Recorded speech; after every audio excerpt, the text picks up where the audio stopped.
The 6th. It moved, so we moved it. Well, I was like, every time we get I'm movement. always open to revisit anything.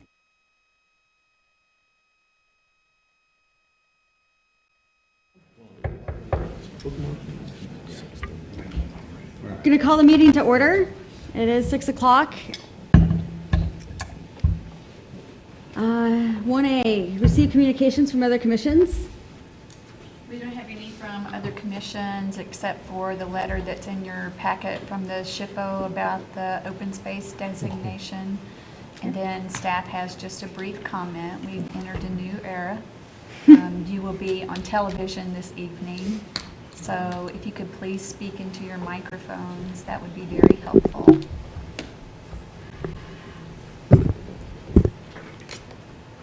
Okay. Is there any disclosure of ex parte communications?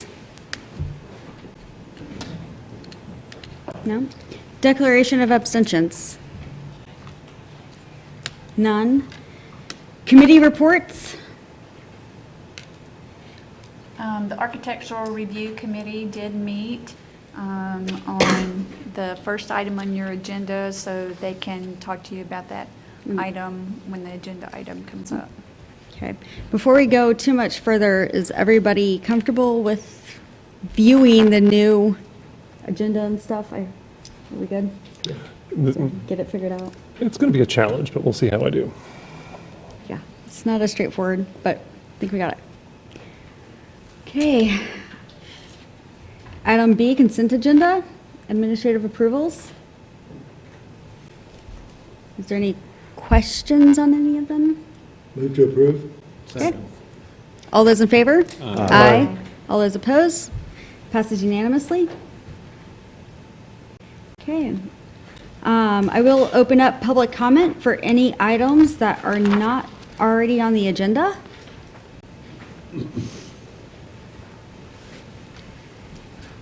Good evening, Commissioners. My name is KT Walsh. I just wondered about 828 Rhode Island in the North Rhode Island National Historic District.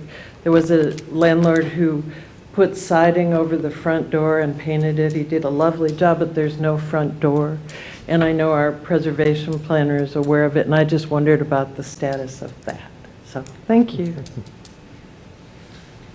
That actually, we did look at the situation.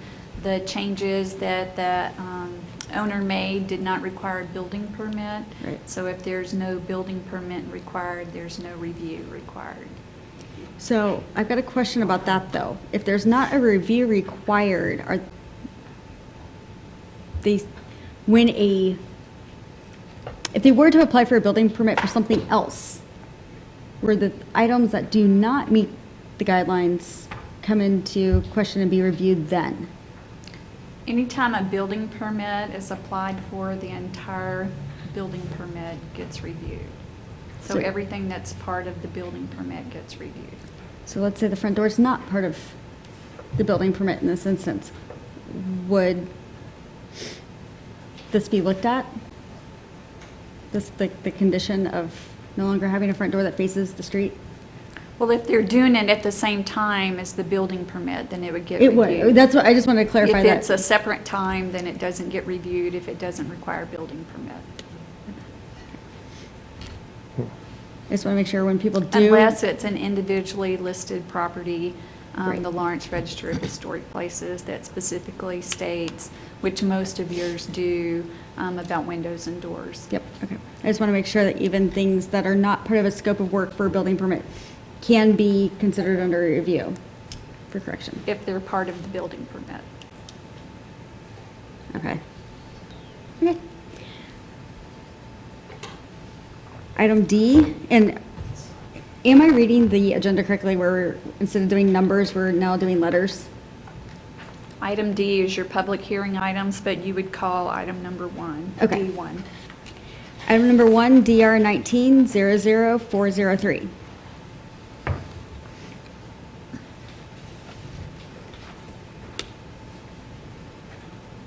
Good evening, Commissioners. Lynn Braddock-Zollner, Historic Resources Administrator.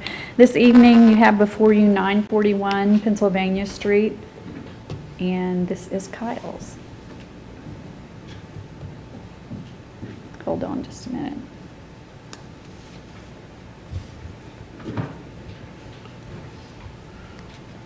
Technical difficulties. It's good to know it's not just me. I cannot do anything with this.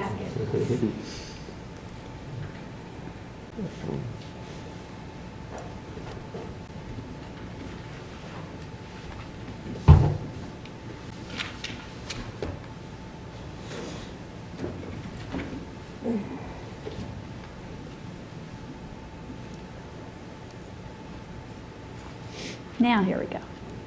941 Pennsylvania Street. It's a Certificate of Appropriateness review. The property is located in the environs of the Albert and Sarah Surplus House at 1002 Pennsylvania Street, the William H. Shell House at 945 Delaware Street, the Edmondson House at 936 Pennsylvania Street, and the Man Gray Edmondson House at 946 Pennsylvania Street. This is the project location here, and you see the listed properties here. This is the subject property, and you've seen this before.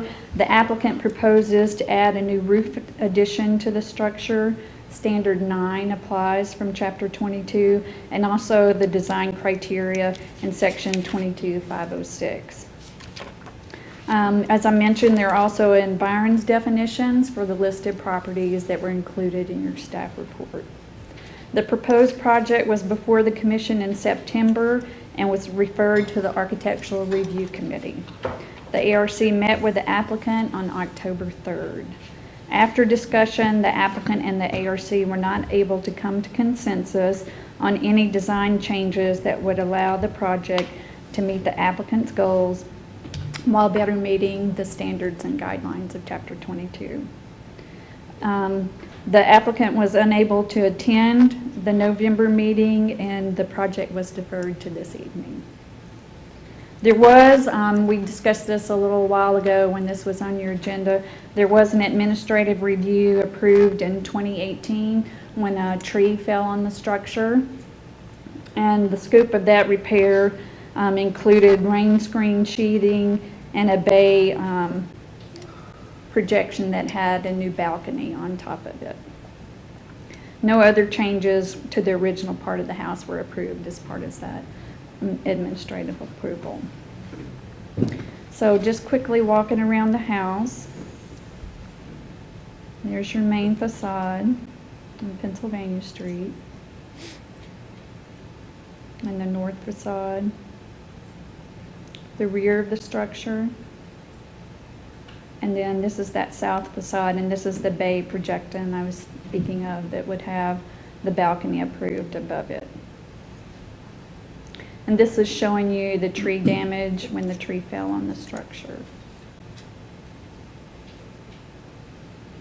The proposed design would alter the existing gable roof of the structure to a flat roof and will add a dormer on the north elevation. Other alterations include changes to the front porch, a new porch on the rear of the structure, and the addition of a balcony that I mentioned on the south elevation.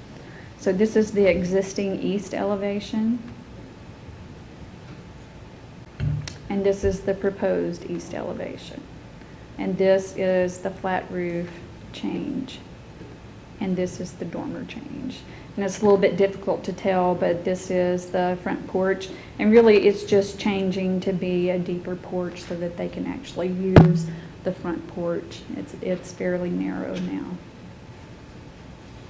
This is the north elevation, existing. And this is the north elevation with a new flat roof, and then this is the dormer that I mentioned. This is the west elevation, or the rear of the structure as it exists now. And this is the rear elevation that's proposed. And then this is that south elevation with the bay window that's existing. And then the south elevation with a flat roof and the balcony that's proposed. New additions in contemporary design are not discouraged by the standards and guidelines of Chapter 22. The Secretary of the Interior standards also do allow for contemporary design. The design, however, should be compatible with the listed properties and their environment. Compatibility is the key to keeping new construction from encroaching on the listed properties. To achieve compatibility, design elements and forms should reflect the listed property's character, defining elements, and the environs.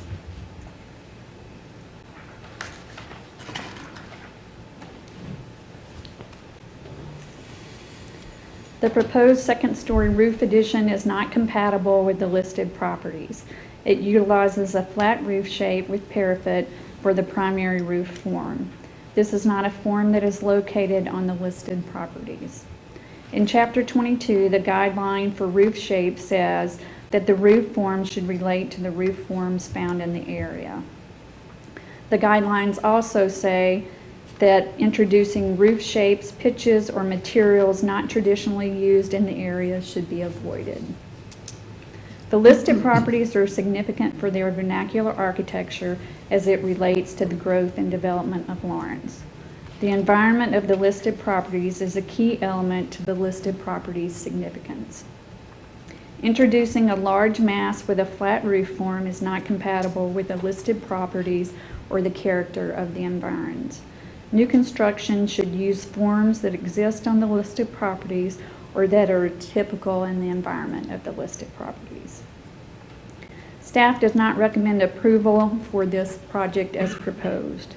There are design alternatives that can be used to achieve the head height desired by the applicant that could meet the standards and guidelines.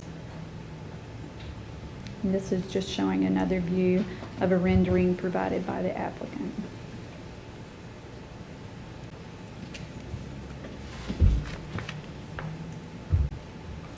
As I mentioned, the ARC met in October for this project, and they came out of that meeting with no recommendation to the full commission. And staff is recommending that you find that the commission find that the proposed project will significantly encroach on, damage, or destroy the landmark and deny the certificate of appropriateness for the proposed project. Specifically, the flat roof proposed will encroach on the vernacular architecture that characterizes the listed properties and their environment. If the commission denies a certificate of appropriateness, the commission must make a statement of reasons for the denial and then also make recommendations to the applicant concerning changes, if there are any, in the proposed action that would cause the commission to reconsider its denial. Staff has recommendations for you if you choose to deny the certificate of appropriateness. The statement of reason for denial would be that the flat roof proposed will encroach on the vernacular architecture that characterizes the listed properties and their environment. The recommendation to the applicant for reconsideration of the project would be to alter the flat roof design to reflect the roof forms on the listed properties and in their environment. And with that, I'd be happy to stand for any questions that you may have. And then the ARC is also probably you want to discuss with them about their meeting. Thank you. Is the applicant present?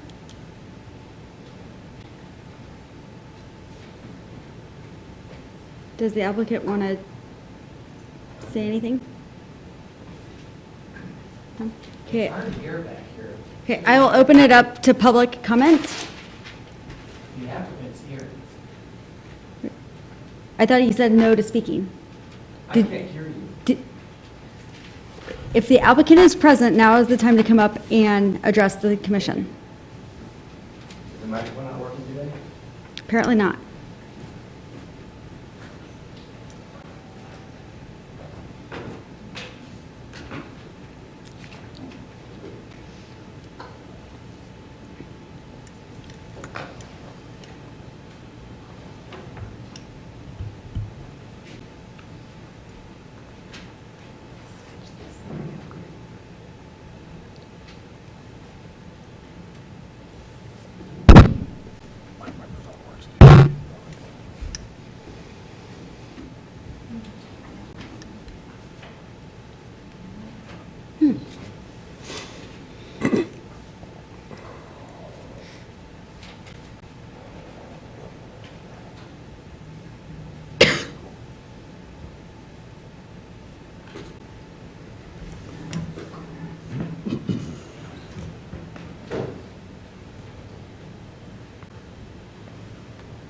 While that's getting going, thank you for letting me present to the board.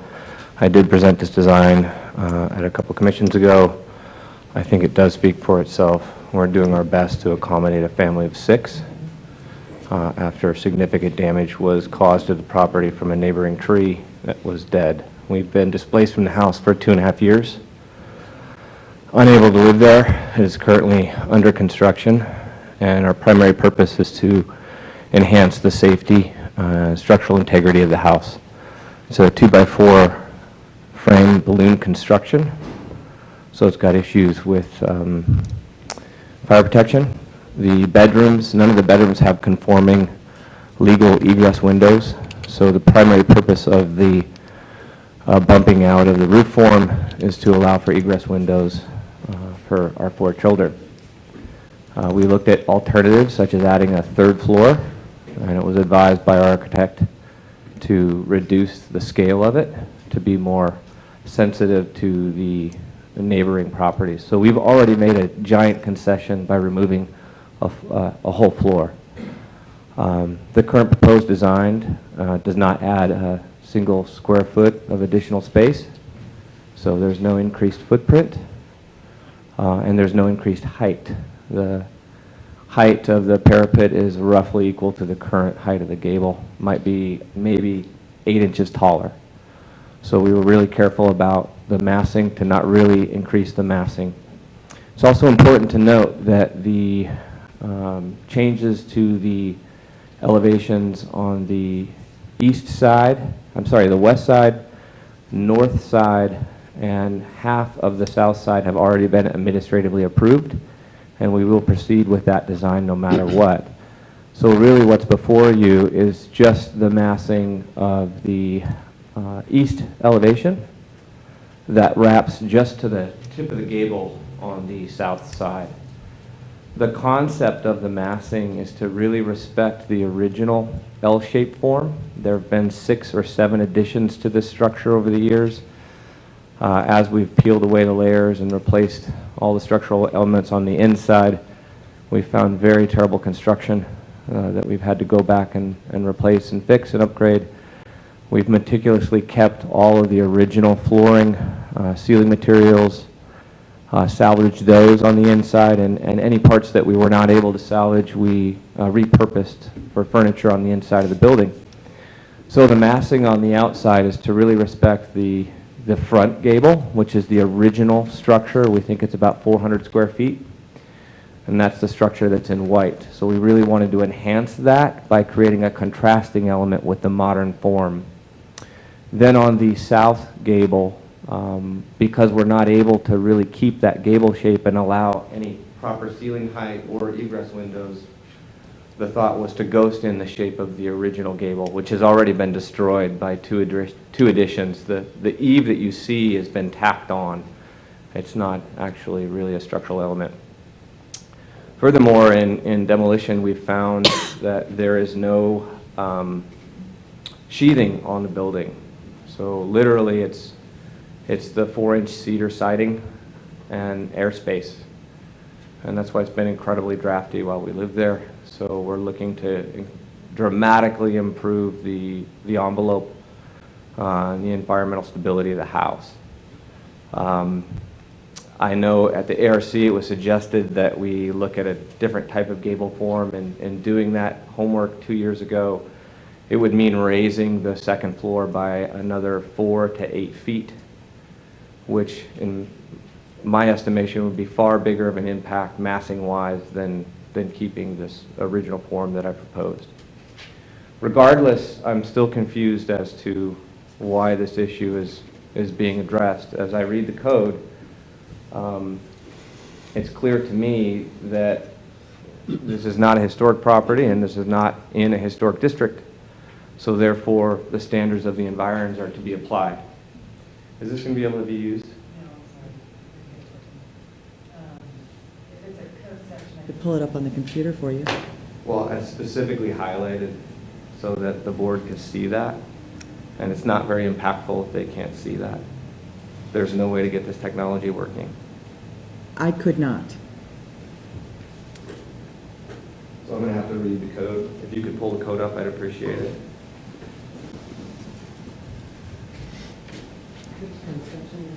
I'm going to go through definitions all the way through to it. So we can start on definitions.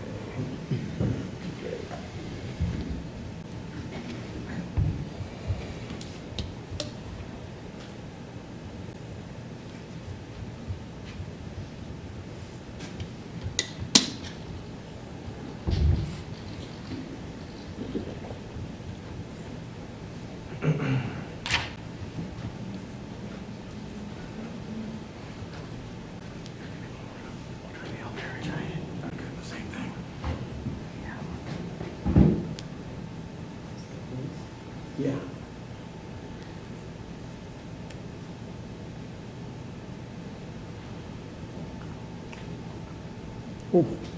There you go. Got a piece of paper for it. Thank you.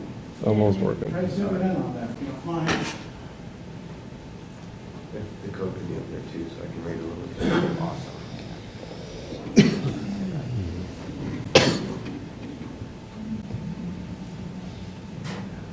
Perfect.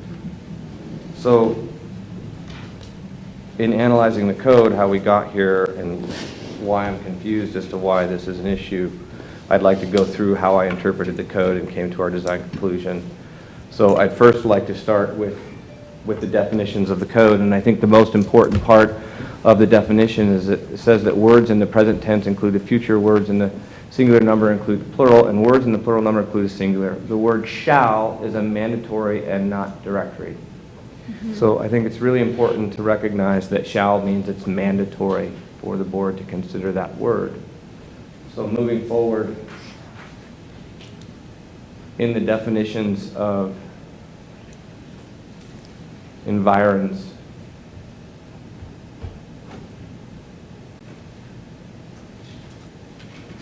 the important part about the environs is it's not an extension of the boundaries of a historic district or landmark.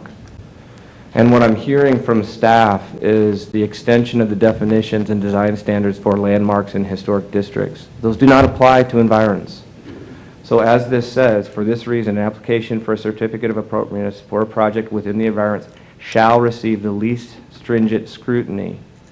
And what I've heard so far is the same scrutiny that I see for any project that's within a historic district or any project that's a historic landmark in and of itself. I'm failing to understand the distinction that I'm seeing applied between this and the environs. Furthermore, it says that there shall be a presumption that the application is approved. What I've seen so far is the presumption that it's not approved, and it's a burden of proof on me to show why it should be, when in actuality the code says it should be the opposite, and I have yet to see any demonstration that this project should not be approved.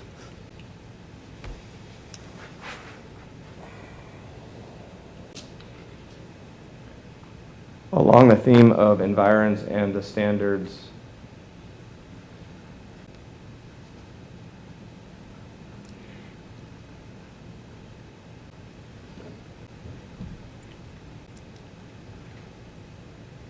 Okay, I gotta, do you have any specific questions related, you're reading code That's right. that we're familiar with. So do you have a specific question that you would like addressed? no, but I'm going to continue to read the code as I understand it. And as a former member of the Board of Zoning Appeals, it was my responsibility to meet the best standards I could to make sure that the owners of the property were able to seek their outcome within the code. I am also establishing fact so that if we do go to the next level, I've established this for the record. So I'm going to continue to read the code as part of my presentation.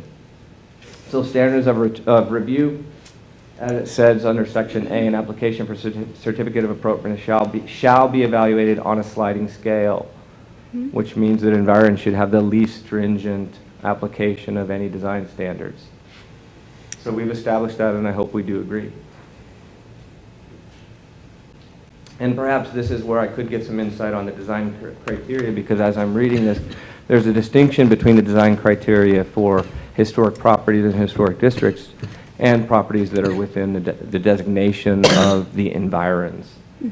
So importantly here, it is, as staff has mentioned, it is not the intention of this criteria to discourage new architectural styles.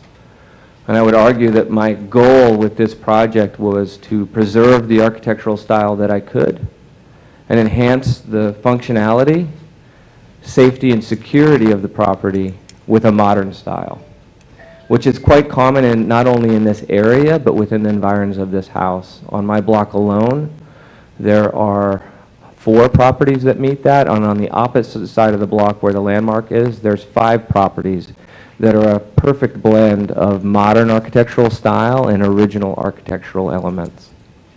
So I'm merely trying to at least fit in with the kind of dominant new architectural style that was within that zone. If we get a little bit further into the code,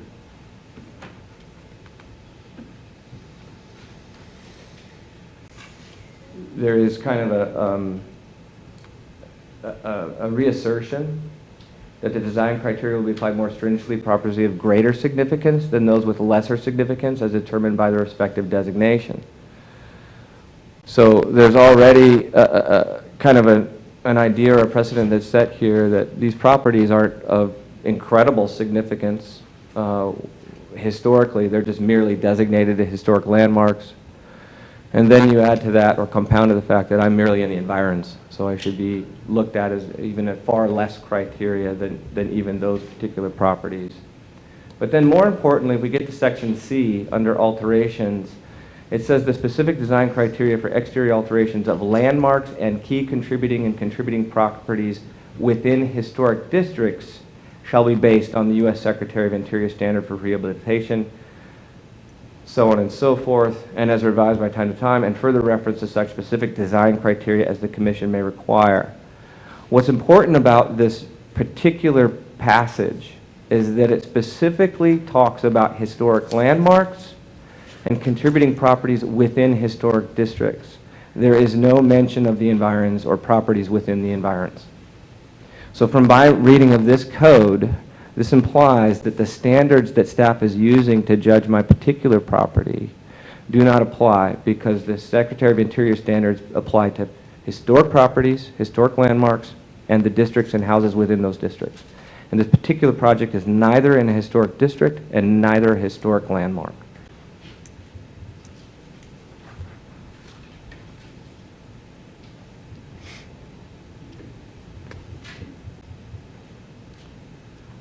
And I'll skip ahead a little bit here. I may be a little bit out of order here. So I want to go back to the specific criteria for the environs. So as I already mentioned, the least stringent evaluation shall be applied to the environs within the area of a landmark. There shall be the presumption that the Certificate of Appropriateness should be approved in this category unless the proposed construction or demolition would significantly, and this is important, significantly encroach upon, damage, or destroy. And what I failed to see here is the significance of either of those 3 things, and I'm going to go through those things. If the Commission does deny Certificate of Appropriateness, the burden is to affirm the denial. And I've yet to see any affirmation, and I asked that for multiple times from city staff before my original presentation to this board. I asked for that understanding at my original presentation to this board. I asked for that understanding at the ARC, and I will ask for that understanding here tonight. But I do want to understand the definitions of encroach, damage, and destroy. I'm going to actually leave encroach for last because I think that's where we're at. Damage is to cause damage, to injure or harm or reduce the value or usefulness. I think it's difficult to argue that my project damages the historic landmark across the street. I think destroy is self-explanatory, to reduce to a useless form or remains by rendering, burning, or dissolving or injuring beyond repair. I don't believe that my particular project destroys the landmark across the street. So at the crux of this issue is my understanding on how my particular design encroaches. And as I said already, the majority of the design I've proposed has already been improved administratively. All we're merely talking about is raising the front elevation from the gable a mere 5 feet to match the parapet line, the ridge line of the current structure. So I'm not adding any square footage. I'm not moving the house or any structure of the property beyond the property line or even beyond the original footprint. I've already gotten designation from the Board of Zoning Appeals to make sure that even though the house does violate the setbacks, because it predated the setbacks, I made sure that we went to the Board of Zoning Appeals to get that approved. And so it does not actually add any square footage to the property. So I'd like to understand how this particular design significantly advances beyond proper, established, or usual limits.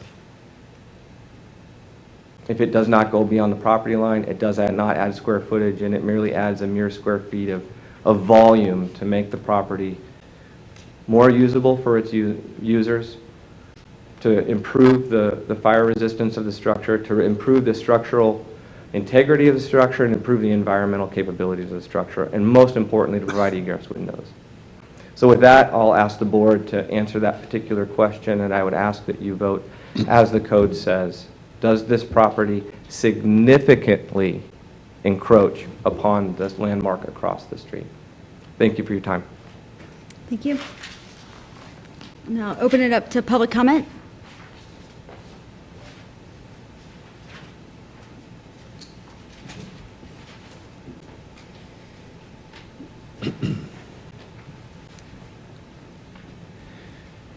Good evening, Commissioners. Dennis Brown, President of Lawrence Preservation Alliance. We're disappointed that the applicant was not able to work out a solution with the ARC. I can't recall a individual homeowner applicant not being able to come to an agreement with the ARC. I know there's been a few major developers over time, probably counting on one hand or less, who were unable to. And maybe there's something I'm forgetting, but I just can't recall an instance such as this. LPA thinks the ARC does a great job. It's a great facet of the whole HRC process that individual homeowners who don't spend a lot of time, perhaps, thinking about historic code and processes get a chance to sit down one-on-one with professional architects and try to come to some understanding. This house has a direct line of sight to the listed properties. The primary focus of the review of projects in this environs is maintaining existing structures and the visual appearance of the environs. While poorly designed and constructed previous additions have not done this house any favors, from the street today, it still reads as a historic vernacular house that maintains the visual appearances of the environs. Changes in the proposed project, in particular the flat roof form, will remove a vernacular house from the landscape, from the streetscape, and damage the visual appearance of the environs.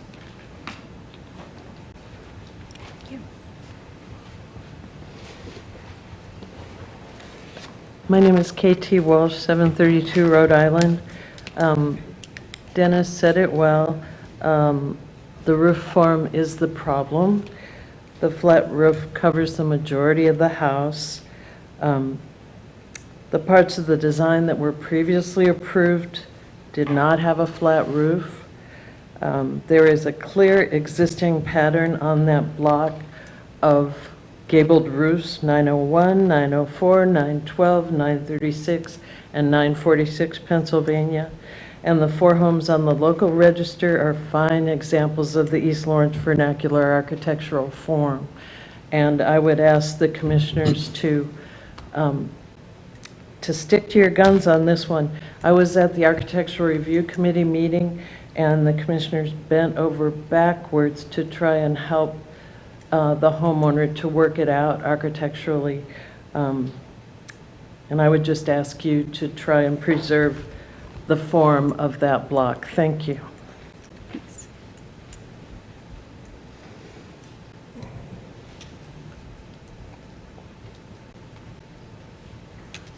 Anybody else?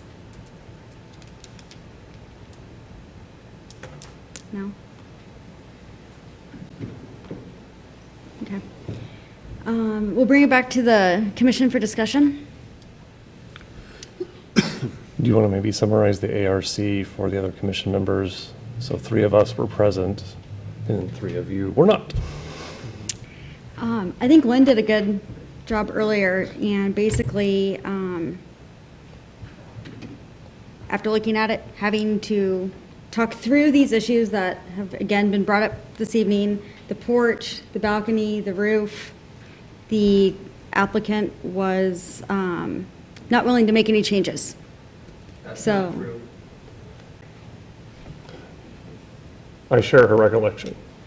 I agree Specifically with said Lynn. I'd be willing I mean, to with, change- I specifically said I'd be willing to change the porch, the rear porch, Come to the the podium. deck, and the bay window.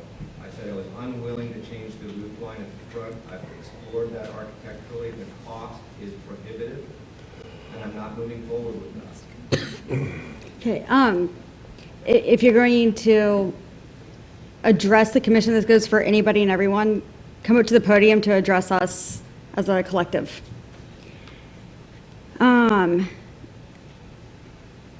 So going back to my recollection of that meeting, it ended, instead of trying to continually hash this out, basically with the applicant being unwilling to move forward with design options for the roof, amongst other issues, we adjourned.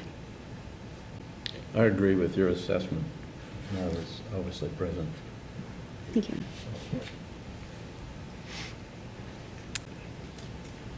So, one of the things we've been asked tonight is if we do deny this, we state why. And I think the staff report has done a very good job at identifying the design criteria that is in question, that would need to be changed for it to meet the design guidelines for us to be able to approve it.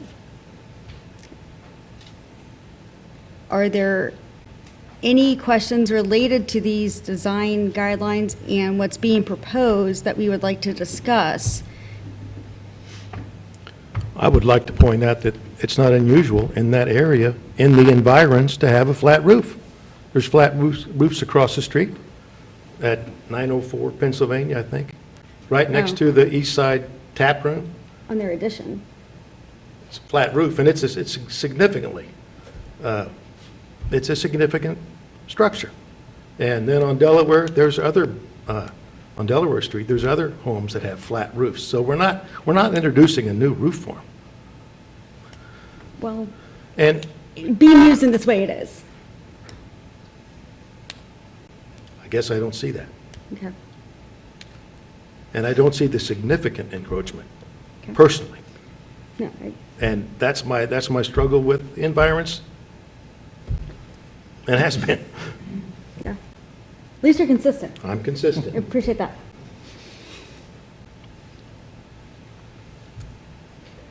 Lynn, can you put up your recommendation?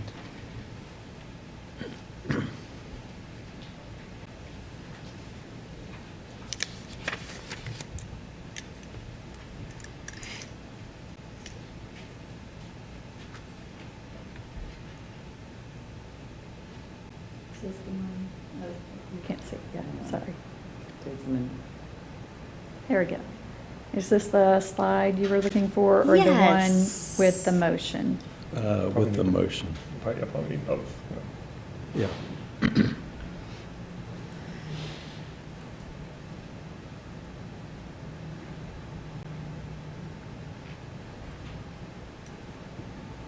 With the board's pleasure, I would like to provide some context on the idea of a flat roof within this neighborhood. We've, I think, already discussed that. Perhaps there's a board member that would invite the applicant back to the podium. I think we should let him talk. I invite you back to the podium. So I find the discussion about flat roofs interesting. If we could switch back to the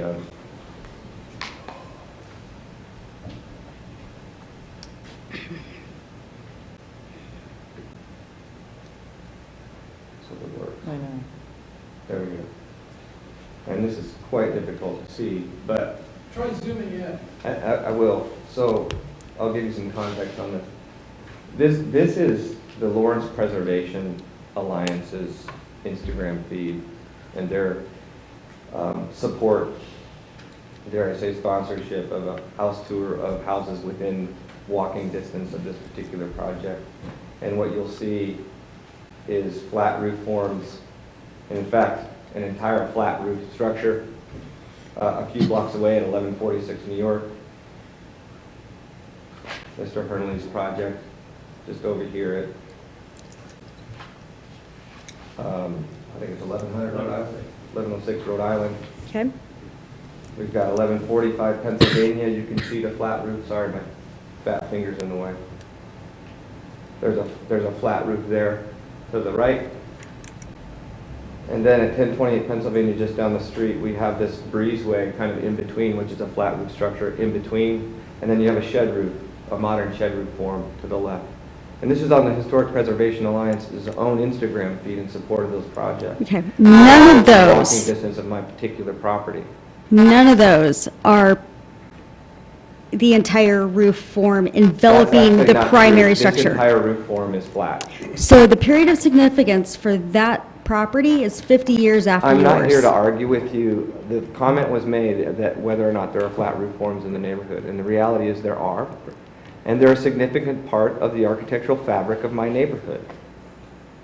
I Right. live and work in this neighborhood. I walk through it and ride my bike through it every day. Okay. So to argue that there are no flat roofs in this neighborhood is We're not the saying truth. there's no flat Thank roofs. you. We're saying there's none that are being expressed in the same way as you're proposing. Could we get the motion back up on the screen, please? Yep. Dave, do you want to?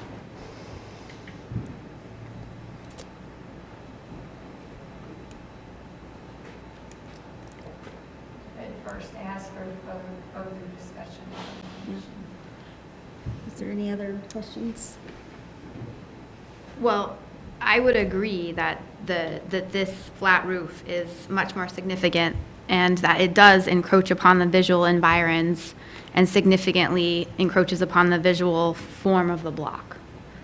So I'm in agreement with the ARC, I think.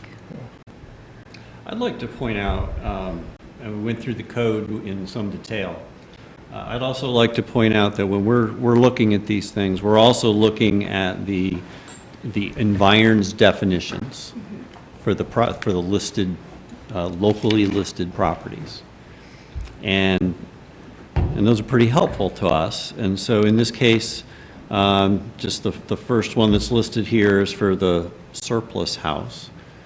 And Area 1, which is the appropriate area for this particular project, it talks about major projects. And that's what this is. That's why we're reviewing it as the Historic Resources Commission. It says that major projects would be reviewed by the HRC. All design elements are important. The proposed alteration or construction should meet the intent of the Secretary of Interior's standards for rehabilitation and the criteria set forth in 22505. And so we are applying, in accordance with these directions, these instructions, these guidelines, the Secretary of Interior standards for rehabilitation. And this flat roof design that takes over the entirety of the structure does not meet the intent of those Secretary of Interior standards for rehabilitation. Correct. I'd like to make a motion. I move that the proposed project will significantly encroach on, damage, or destroy the landmark and deny the certificate of appropriation for this proposed project. Specifically, the flat roof proposed will encroach on the vernacular architecture that characterizes the listed properties and their environment. Second. All those in favor?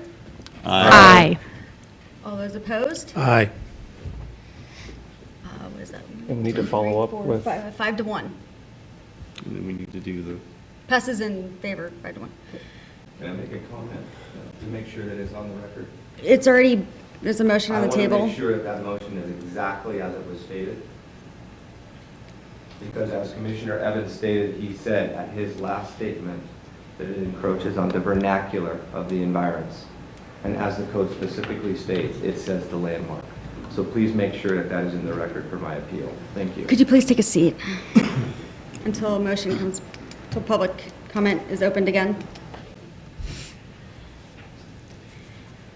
Could you put up the one that has the two parts to it? The reasons.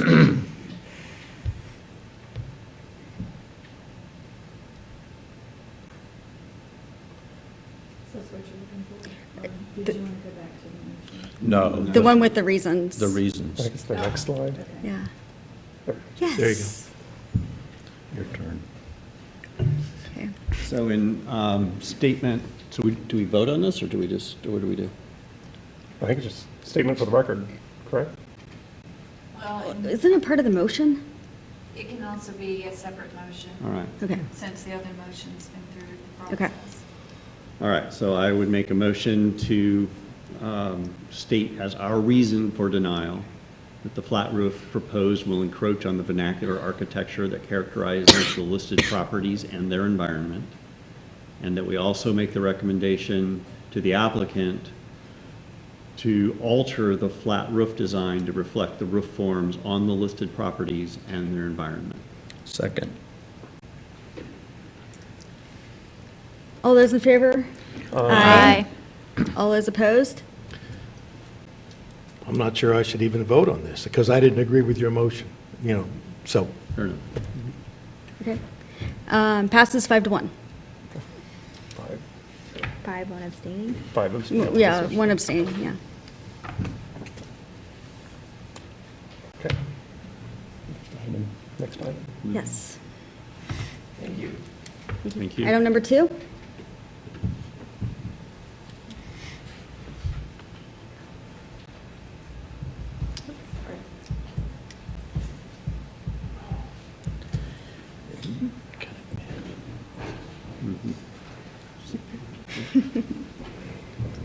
So item number 2 is a sign at 2 East 7th Street. That's part of the Liberty Hall building along 7th Street. It had a state law review that you approved at one of your last meetings, and so this evening it'll be the Downtown Design Guidelines review for you to review. The applicant proposes, well, this is the project location. This is Liberty Hall building, and the sign area is right along 7th Street, right through here. The applicant proposes to install a banner sign on the south elevation of the structure located at 642 Massachusetts Street. The sign will be 8 feet 4 inches in height and 2 feet wide. The sign will be made of vinyl. The sign is for the business located at 2 East 7th Street. This project was referred to the Architectural Review Committee at your August 15th, 2019 meeting. The ARC met on the proposal, on the proposed sign, but the applicant was unable to attend. The ARC proposed a new sign location. At your meeting on September 19th, the commission approved the state law review for the sign, finding that it did not damage or destroy any historic property listed in the National Register or the State Register. The design guidelines review was deferred to the October 17th meeting because there was a lack of an approved motion to approve or deny the sign. The applicant was not able to attend the October meeting, so the project was deferred to your meeting this evening. 3 options have been proposed for the sign, including staff's proposed recommendation that the sign be located at the ground level of the structure adjacent to the door in this area. Staff recommended this level to meet the guidelines for pedestrian placement. The proposed sign is also larger than the dimensions identified in Guideline 1815. Staff also had concerns about the material of the sign because vinyl is not an appropriate material for the building. The ARC provided feedback that the sign could be placed on the upper story of the building, but that it should be placed to the west of the proposed location in the area. the applicant has also proposed to the west. So this is the original application here. This is the ARC recommended location. And then the applicant also proposed a new location to try to center this more on the doorway, and that location is here.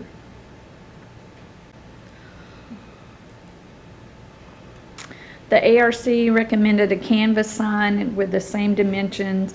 You may have noticed the Raven sign in those photographs, that there is a sign currently on the second floor of the building. And so the ARC, and correct me if I'm wrong, agreed that there could be a sign on the second level of the building, but that it should be canvas and it should be the same hardware as the Raven, but to be placed west on the stone surround at the height of the Raven sign.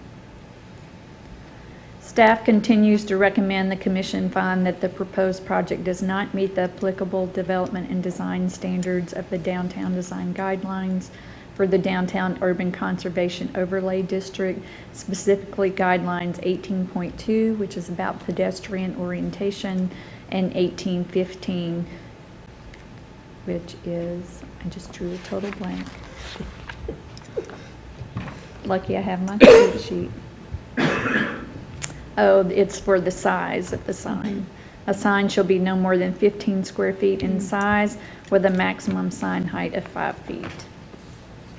And with that, I'd be happy to stand for any questions you may have.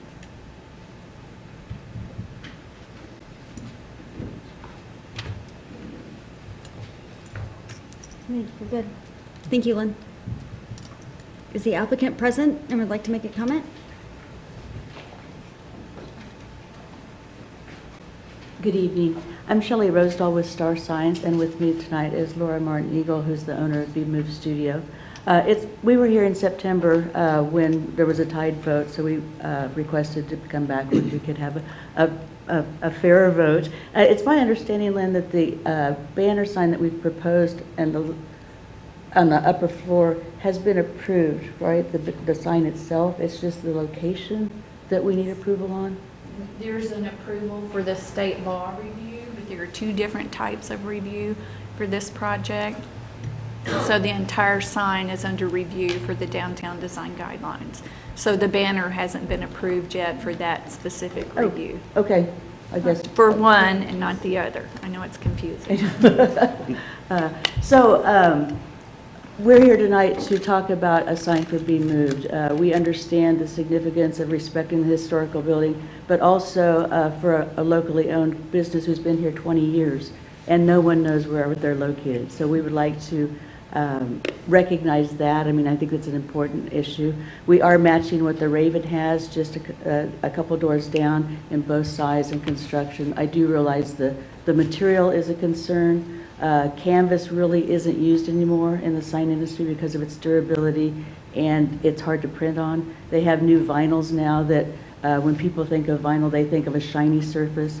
We can put a matte surface on that, and it has a texture, so it almost looks like canvas. And it's a lot more economical and durable for a customer that's going to invest in a sign. So that's why we're proposing the vinyl banner material. The reason we're requesting the sign over the entrance to the Be Move Studio is that makes the most sense. I know that the commission had recommended putting it over to the west, and the landlord of the building does not want it there because that downspout has some damage to it and it leaks. And that brings us to another concern, is if we do put it there, even though we would seal around the penetrations in the brick, if any water from that downspout would come over, it would continue to damage the brick because of where the sign has, anchors have penetrated. So again, we'd like to move it back over towards where the entrance is. It makes the most sense of bringing people into that door. And I don't think it outbalances the overall look of the building, which I know is another concern. So if you have any questions on the construction, why we're requesting a sign at that height, again, Laura's business is on the second floor, so it seems appropriate to put the sign up there, even though the entrance is on the first floor. Do you happen to have an example of the vinyl? Oh, I certainly don't. I apologize. I didn't think about that, but It might be the Raven Bookstore sign, actually. it really is. I mean, it is not canvas. I would have guessed it was Yeah. canvas. Yeah, after further review, we discovered that. Yes, I know. And I was not involved in that sign at that time, so I don't know why it Yeah. was done that way. But yeah, I mean, with the improvements they've made in the printing and the materials, we can get a pretty nice finish on most anything that we do in that manner. Any other questions for the applicant? Thank you very much. Is there any public comment on this item?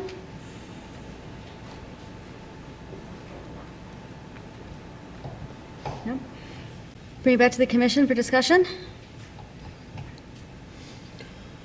Do we want to add anything to Lynn's summary of our ARC discussion that we had amongst ourselves since the applicant couldn't be there? Right. I think we talked at length about material and location. So it's too big in terms of design guidelines. Correct. It's too large. Mm-hmm. And it's, at least the way staff presents it, it's not pedestrian oriented because it's up high. Right. Yeah. But it does, so 1816, which is what was brought up during the ARC, says that a larger projecting sign should be mounted higher and centered on the facade or positioned at the coordinate. So that was the conversation we had. Okay.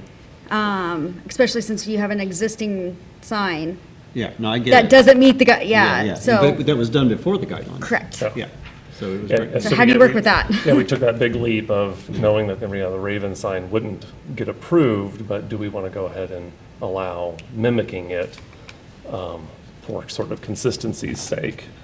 And we kind of got comfortable with that, but the location was problematic. Architecturally, there are a couple of sort of wide areas of brick where the Raven chose to locate their sign. And then this applicant was proposing not using that same wide sort of pilaster location. We've recommended moving it to that spot, even though it wasn't the closest spot to the door, but it was still in our best estimation close enough. So yeah, we're taking a couple of leaps there. From a material perspective, I think vinyl is specifically precluded from use of downtown. I think all of the canopies downtown are some sort of canvas material and not vinyl, at least the ones that have been approved in recent years or since the guidelines were adopted. Is that maybe remotely safe to say? That, so there's a lot of, I think, current successful canvas installations. I think we should always be open to new materials that, would be appropriate to sort of submit and have staff evaluate and perhaps bring to HRC for, hey, do we want to amend something? And then I don't even know what it would take to officially change the guidelines to include new materials. We could explore that, I suppose.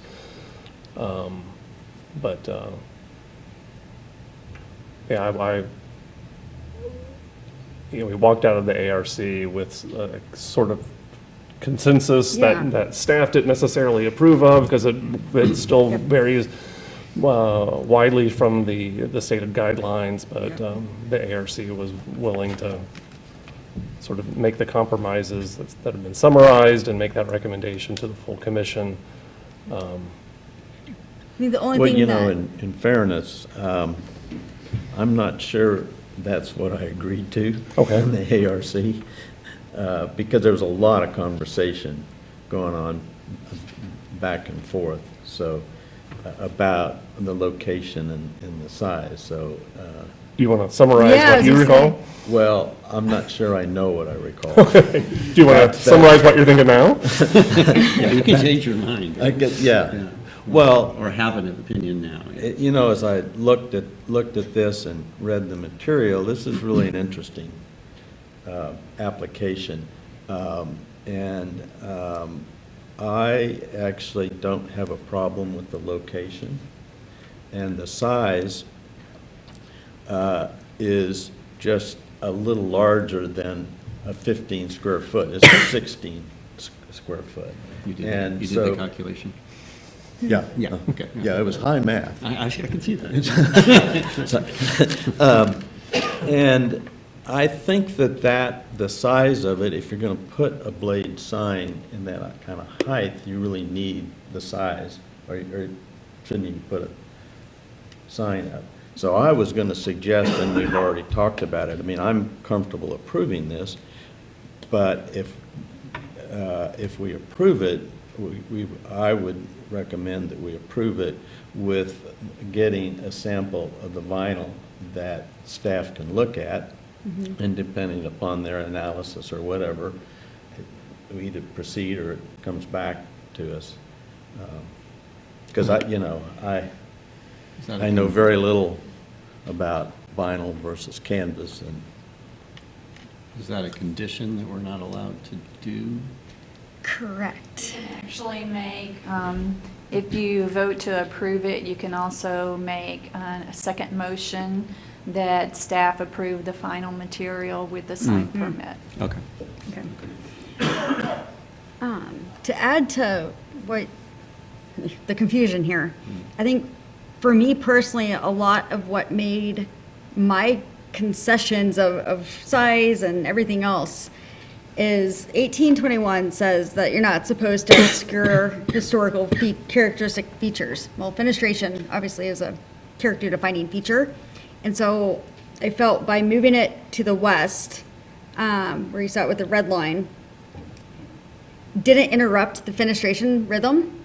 It actually made it as a whole more consistent, because where there were the bigger gaps, there'd be a blade sign. And that would make it more balanced overall, so that the blade signs almost read as a little, I don't play an instrument, so I don't know what it is, but a little, tick at those gaps. But not that it's not there? Right, so if you moved it to the left, right next to the gutter, yes. So you don't, so where it is now? Move it 2 windows to the left. No, I that- get it, and but that's they were talking about the 18.16, fact that that downspout leaks and, that kind of thing. Yeah, Plus, it's, at that point, then it's pretty far away from the actual entrance to the, there's a lot of signs that are away from entrances. I mean, there's doors there that aren't even really a That was part of door. our conversation. I do remember that. Yeah. Discussion.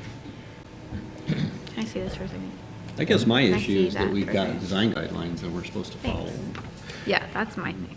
My question is, I think this is pedestrian-oriented, personally. I don't think it's not pedestrian-oriented. I think it is pedestrian-oriented. If you're No. walking down that street, No, I don't think so. I mean, well, that's your opinion.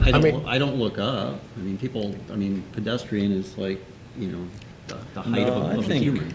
I remember that conversation, and I actually agree Yeah, I with mean, you. I I think just- it is a pedestrian. I mean, Yeah, we had lots of discussion, like this happens to be a Yes. block that doesn't have Yeah. the trees. And so Right. the second story is much more visible than Massachusetts proper, and, it's just a very unique facade for downtown. It's very expansive, it spans the whole sort of block, and that doesn't happen very often downtown. We found lots of opportunities to discuss with ourselves, And it's still a sign. Aspects of it. I mean, it's a little hard to, we've spent a lot of time on Right, a sign exactly, that can be removed at any point. exactly. But we still have these guidelines, and so we need to, and we interpret them slightly differently, it sounds like, so, I don't know. So now that those of all the conversations out there, is there a consensus one way or the other? Do we have a location that we would prefer? I think this location shown is, all right, Okay, I agree with it. And then I'm still supportive of where the ARC suggested it. and I agree with that, to the left, to the west. So you would vote against it on that reason, for that reason? Yeah, I am not supportive of this proposal as it stands, no. I think it makes sense to have the sign over the business location, and I don't think it interferes with the fenestration on the building. I mean, interfering with the fenestration on the building, is that a design guideline? Yeah, 18.2.1. Can you read that to me? Yeah. Whether they are wall-mounted, suspended, affixed to awnings, or projecting, signs must be placed in locations that do not obscure any historic architectural features of the building or obstruct any views or vistas of historic downtown. Okay. And I guess I find it similar to where we dictate sign locations in transom areas where those exist. Coordinating with the architectural fenestration. You know, we allow signs there, and if there's a transom area, we would not allow it anywhere else on that facade. Again, this is a unique facade downtown, but that sort of similar thought process. I think this is really tough, especially because of the damaged downspout, but I think all we can do is go by the design guidelines, and I'm persuaded by Brenna's interpretation of the design guidelines. And I guess I would not want to use a damaged downspout as the reason for Right. making a decision. Fix the downspout. Agreed. Yeah. Could we ask the applicant to comment on that, or is that too late? I mean, Yeah, I think it's fine to ask, although it's Well, I the mean- building owner, She correct? doesn't own the building. well, I guess, but I mean, so we're talking up here about, if you move the sign back over where the kind of in that open space by the downspout, then you probably have support of the commission. And if you don't, then you probably don't. So can you comment? Our problem with that location is the landlord does not want the sign there because of the damage to the brick.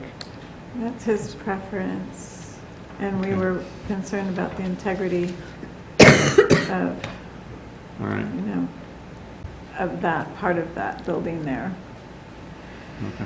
All right, Because of the years and years of damage that downspout unfortunately has had, and obviously I don't own the building, so I can't, yeah, you can't address that. That's I fine. can't address that. I No, wish thank I you.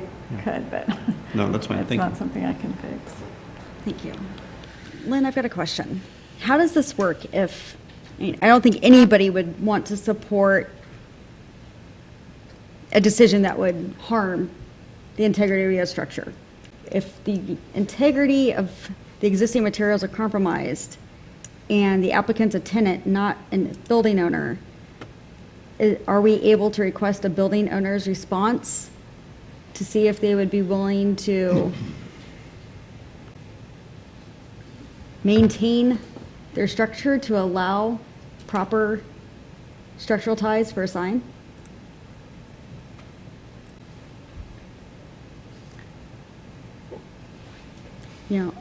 What I'm saying is, I can't really support saying, let's do harm to a building because it's already deteriorated. I didn't see the deterioration when I drove by, so I didn't consider that in my recommendation to move it to the left. If the building's not structurally able to receive the sign at that site, is there a discussion to be had with the owner instead of the tenant?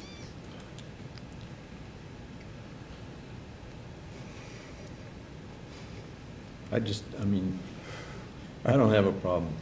And I don't, I think all of it, I respect others'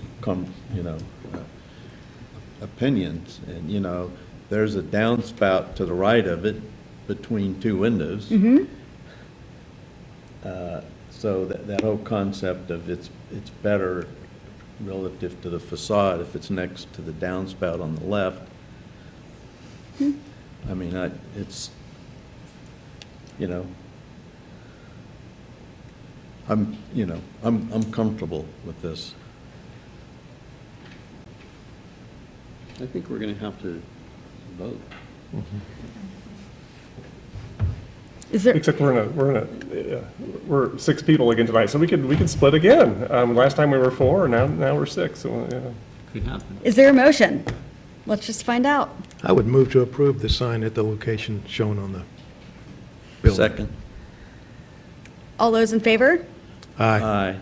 All those opposed? Nay. Aye. Or aye? Opposed. Nay. Yeah, so that's 1, 2, 3, 4 4. to 2. 4 to 2. Does not pass. Is there another motion?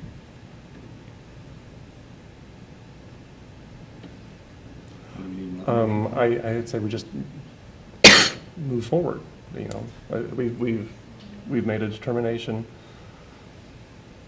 We probably need to go through the proper that motion. okay, so, Do we want to clarify why we did that? yes, so as shown, we need to be very specific about what we're seeing, that this is what we just decided on, Well, against. Lynn, you've got a proposed motion slide, I think, don't you? Well, yes, it's for denial. I think that's where we're at. I don't think it Just says- denied. I don't think it We're just states trying to why. articulate why we denied. Right, well, and which version, because there's been 3 versions shown, and we need to make sure that we're clear on that this is the one that we denied, and why. Well, there's only one proposal, I believe. No, the other one with the red line. That's the ARC's recommendation. Yes. No, we just voted on what was presented to us. Right, and that's what I was by the saying, we need to applicant. make sure that that's clear in the minutes and everything, that it's that, this is the one that we just denied. I think that was pretty clear. And the applicant hasn't agreed with the ARC's recommendation. I think Lynn was just showing that as a, as describing what the ARC ARC was talking okay. about. I just want to make sure that was clear. The application is what we see on the screen. Okay. And I think there's a ready-made motion. Well, the applicant has agreed to this location.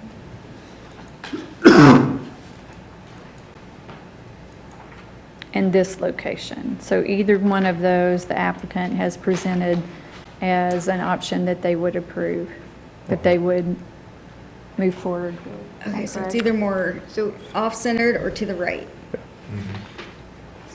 Should we And make there a- is a downspout here at Commissioner Evans pointed out. Should we state that the denial is because it doesn't meet guidelines 18.2 and 18.15 of the design of the downtown design guidelines? And then and then state what we would recommend to approve it? Yes, Seems reasonable. you could do that. Okay, so I make a motion that that the reason for this denial is because the proposed project does not meet the downtown design lines, development and design standards, specifically guidelines 18.2 and 18.15. Second. 18.15, okay. All those in favor? Aye. All those opposed? Aye. Okay, Nay. passes 5-2. And just for clarification, that since there were sort of 2 proposals, 2 locations, this applies to both of those? Or do we need to do 2 of these for location A and I think we location should B? make a statement, a motion to say A that second we motion. would approve if it was moved, as the ARC recommended. I mean, if we would, I would support we that. need to vote? No, I think we recommend that the motion, and we're making a recommendation now. So we said, this is why it didn't Okay, right. meet it, and we would recommend that the applicant move it to the location that the ARC recommended. Yeah. And either use the material per the guidelines or go through whatever process is appropriate to get a different material properly reviewed and vetted. So this would all need to be a separate motion. Yeah, Yes. I make a motion that we direct staff to administratively review the applicant's, if a new proposal comes up with the placement of the sign to the west near the gutter, and that staff approves the final material, then it's just an administrative approval? Or is it a whole new start over? Like, that's not even an option. If that's your direction, then we can approve that Second. administratively. Okay. All those in favor? Aye. Those opposed? Nay. Okay, passes 6-1. Or I five. think this just really brings up a problem with the sign ordinance for the downtown. And it's not very helpful in terms of several potential locations. So to me, it was not helpful. It's pretty unusual because usually I can put my finger on something and I can stand up and defend it. This one is Pretty hazy. It is really hazy. Even interpreting that pedestrian orientation, Yeah, they obviously exactly, have a lot of right? different- I mean, it's just, And I think it's unfortunate for the applicant that we're in that position, so.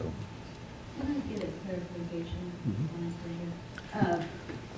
With your last motion, if we were able to have the landlord approve that western location, would we need, it would just be administrative approval, I'll apply for a sign permit, we would need to go through the board again? Correct, that's what I recommend. Yeah, that we including recommended, material. yes.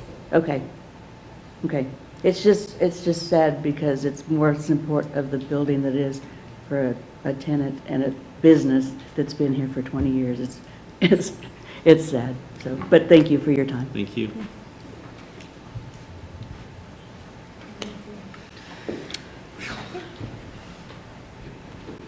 Item number 3. 20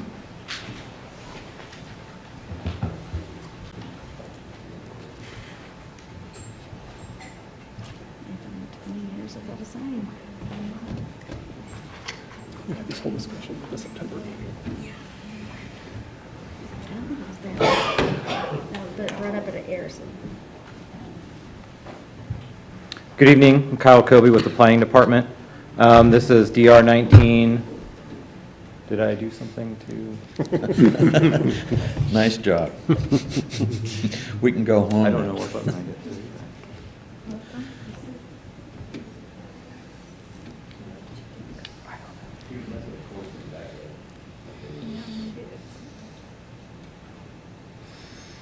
I didn't notice when it went off.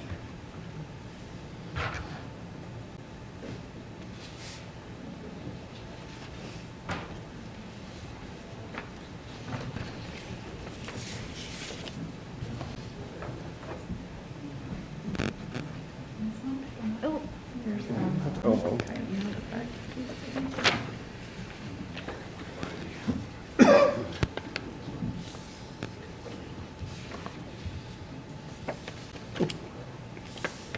Oh, you broke it. Here we go. Demerit. I have some material. Here we go. All right, you're up.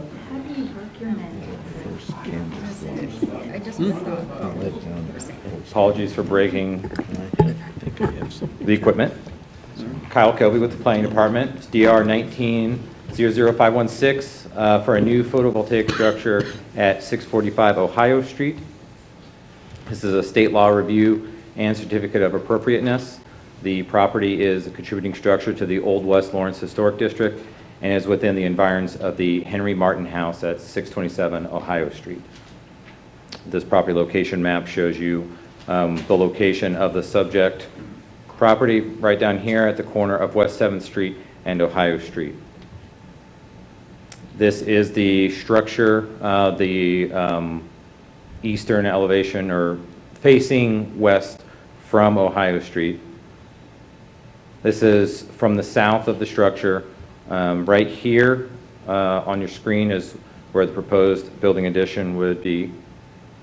And then this is just west of the property, and again, that proposed structure would be right here. So the applicant is proposing to construct a cedar trellis structure to support photovoltaic panels. The panels would be frameless, in a frameless module system, and they'd be mounted on aluminum rails. The structure would be 13 feet tall and be 16 feet by 13 feet approximately, and there'd be one post here on the southwest corner. Right here you can see the site plan for the overall property. You can see it in context with the rest of the structure. The scale of the proposed pergola structure is proportionate to the structure to be applied to. It's similar in height to this section of the house and is still subordinate to the rest of the height of the structure. And the position of it is also such that it would be essentially shielded from view from all but looking at it from the southern side of the property. The slope is also fairly shallow, so it would present a low profile, and it is not enclosed, so it also helps to reduce the visual impact. Installation would require minimal changes to the existing structure, where a full enclosed addition might require more changes to that existing structure. The proposal is compatible in terms of size, scale, and massing, and yet will still be visually and conceptually distinct from the existing structure in a way that does not detract from the historic elements or character of the property or its surroundings. As such, staff recommends that in accordance with the Secretary of the Interior standards, that the commission make the determination the property does not damage or destroy any historic property included in the National Register of Historic Places or the Register of Historic Kansas Places, and that in accordance with Chapter 22 of the Code of the City of Lawrence, the commission find the proposed project will not significantly encroach on, damage, or destroy the landmarks or their environs, and issue a certificate of appropriateness for the proposed project. I'd be happy to answer any questions. Is the applicant present?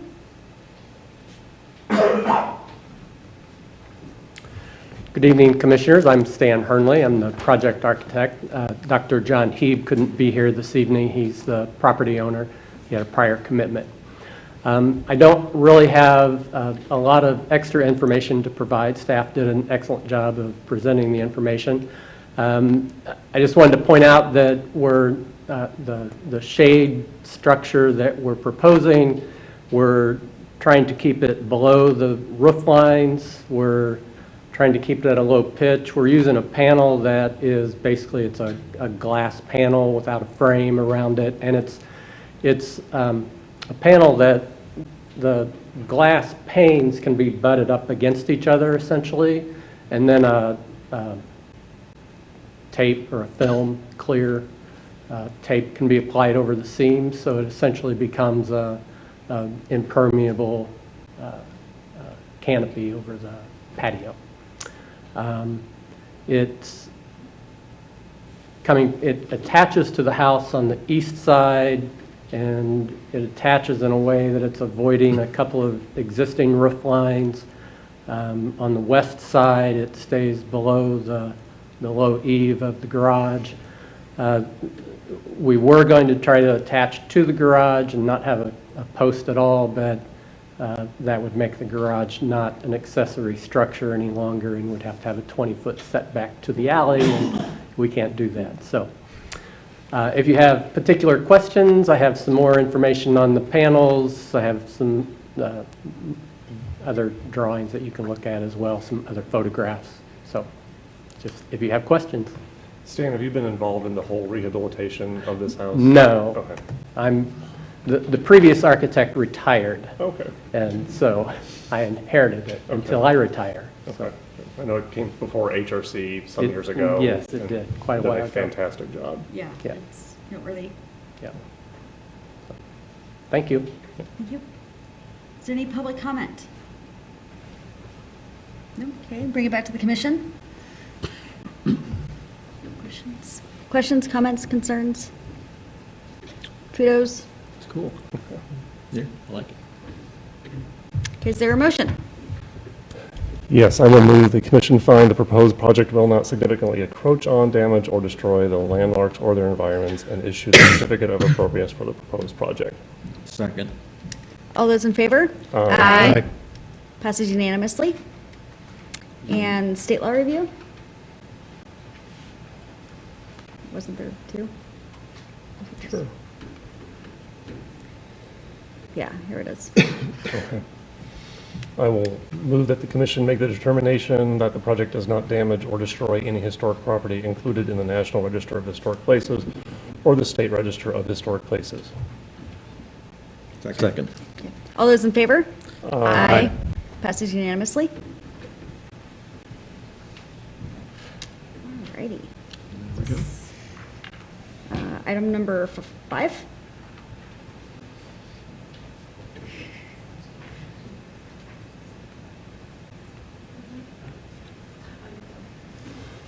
Hello. Oh, wait. This is DR 19-00516, new residential construction at 705 Connecticut Street. This is a review for Certificate of Appropriateness. The property is within the environs of the Octavius W. McAllister Residence at 724 Rhode Island and the A.J. Griffin House at 645 Connecticut. You can see here the property is outlined in blue, is near the intersection of East 7th Street and Connecticut Street. the current status of the properties, that is the vacant lot. The applicant proposes a new single-dwelling residential structure with an accessory structure.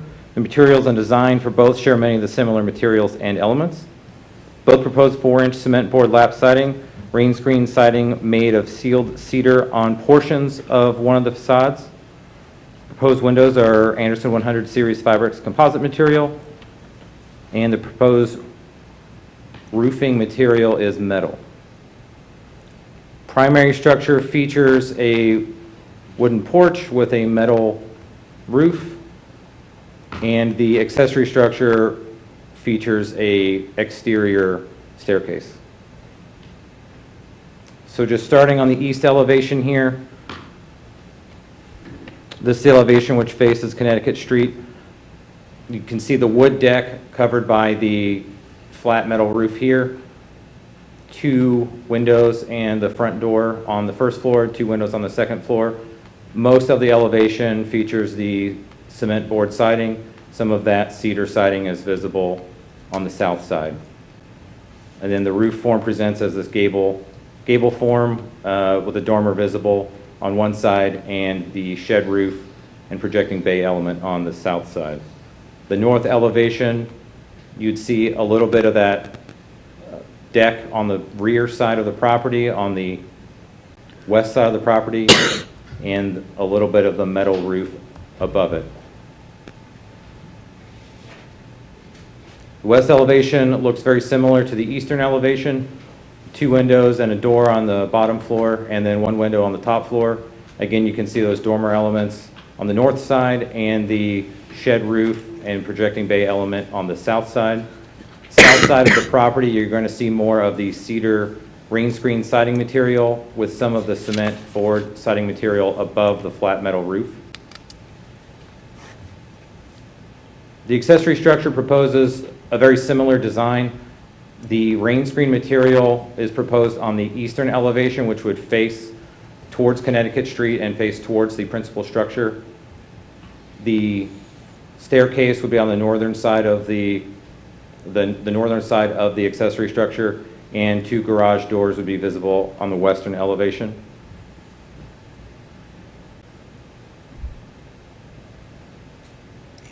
The proposed new construction is generally compatible with the environs of the listed property. And since this is new construction, the review is somewhat different than if it were a remodel or rehabilitation project.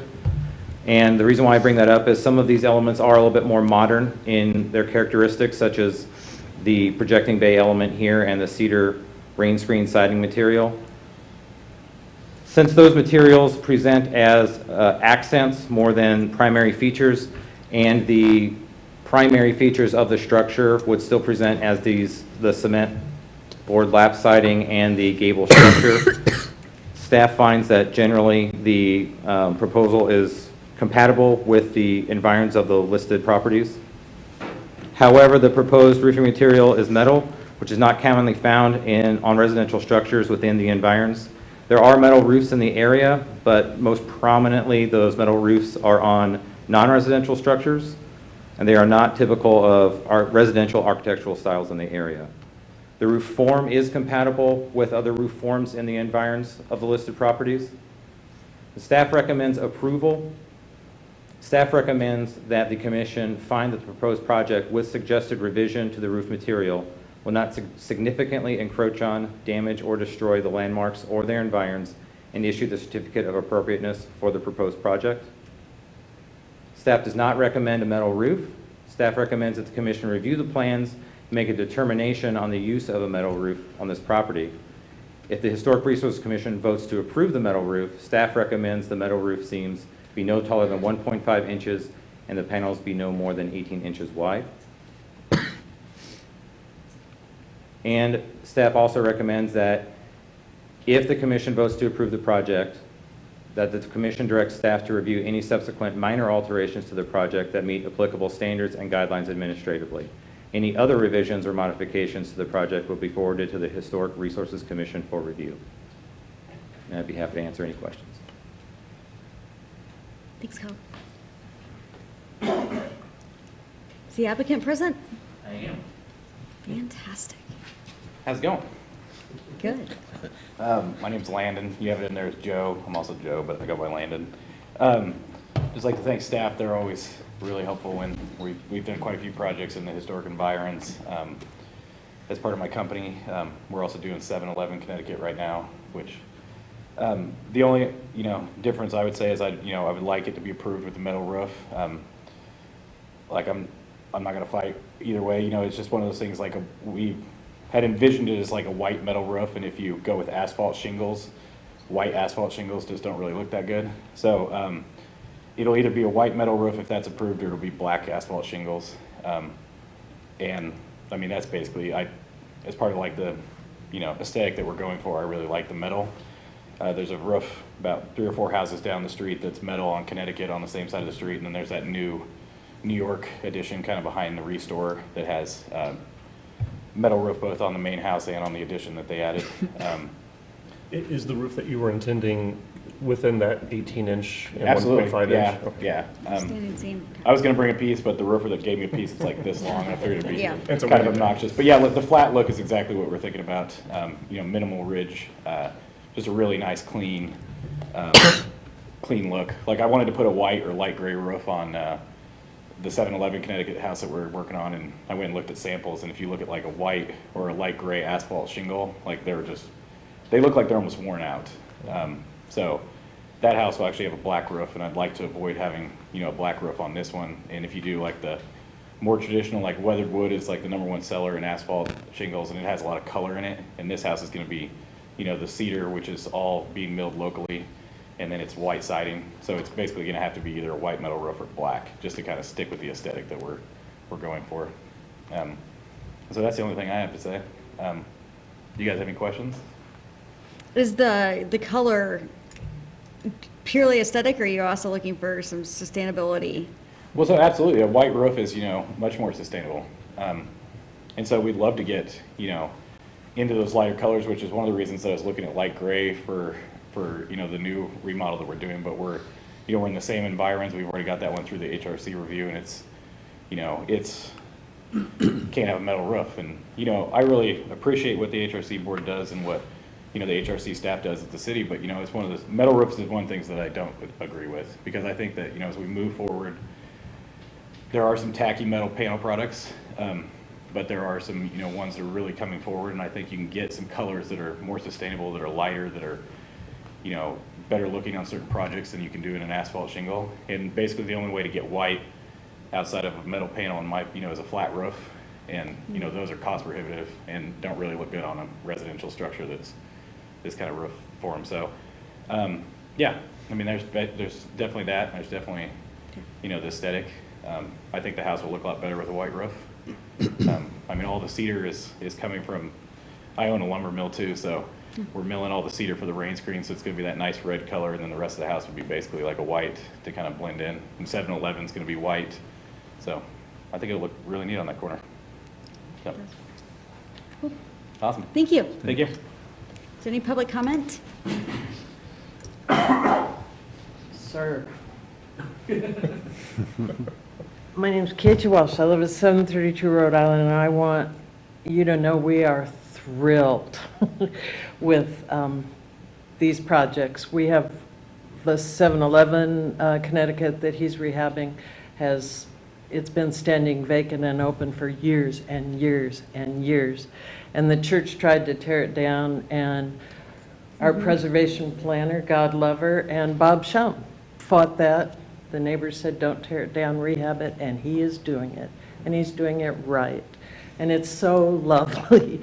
And so just as a neighbor, I just want to speak in favor of it, and I like the new contemporary design. I have one tiny thing, and that's those mini windows in the design that I'm a little bit uncomfortable with just in those environs. But other than that, thank you. Okay, is there any other public comment? No, we'll bring it back to the commission. I would be supportive of the metal roof. Yeah, I would be too. I would too. I don't think it rises to the level of significantly encroaching upon. Right. Yeah, as long as it's fitting within the recommended specs. and I will go on record to say, I agree that there's some fenestration wonkiness, but it's okay. Overall, it does meet the intent. I agree with that. Motion? I have like no control over my screen, so either I need it up there or somebody else needs to do it. Or just, oh, it's right there? Okay. I will move the commission find that the proposed project will not significantly encroach on, damage, or destroy the landmarks or their environments, and issue the certificate of appropriateness for the proposed project. Second. Okay, all those in favor? Aye. Passes unanimously. Except I need to keep going. I can make another motion that we approve the metal roof within the parameters of 1.5 inches high and 18 inches wide, and final building materials and any minor alterations to the project that meet the applicable standards and guidelines will be reviewed administratively by the Historic Resources Administrator. Yeah. Okay, I think I'm done. Okay. Second. Okay, all those in favor? Aye. All those opposed? Passes unanimously. Awesome. Thank you. Thank you. Now we're on 5, maybe? 1028? Item number 5.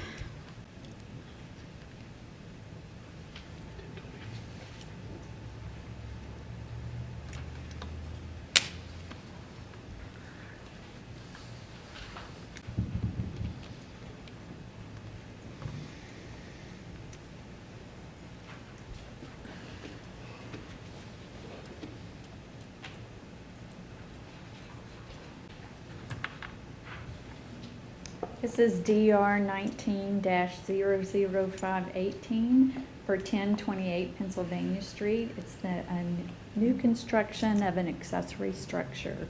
The property is located in the environs of the Sargent S. Whitcomb House at 1029 Delaware Street and Hobbs Park at 702 East 11th Street. This shows the project location here in the outline of blue, the Whitcomb House here, and then Hobbs Park here. This is showing the site plan and a roof plan combined. The commission approved this new construction residential structure, I believe in 2017, sorry.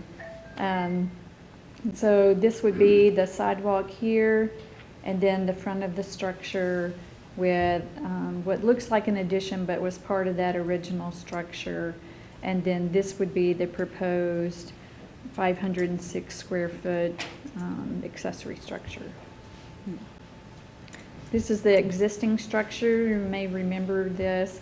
It has the gable front section, and then there's like a recessed porch here with the porch covering here, and then the shed roof portion of the house here. They are connected.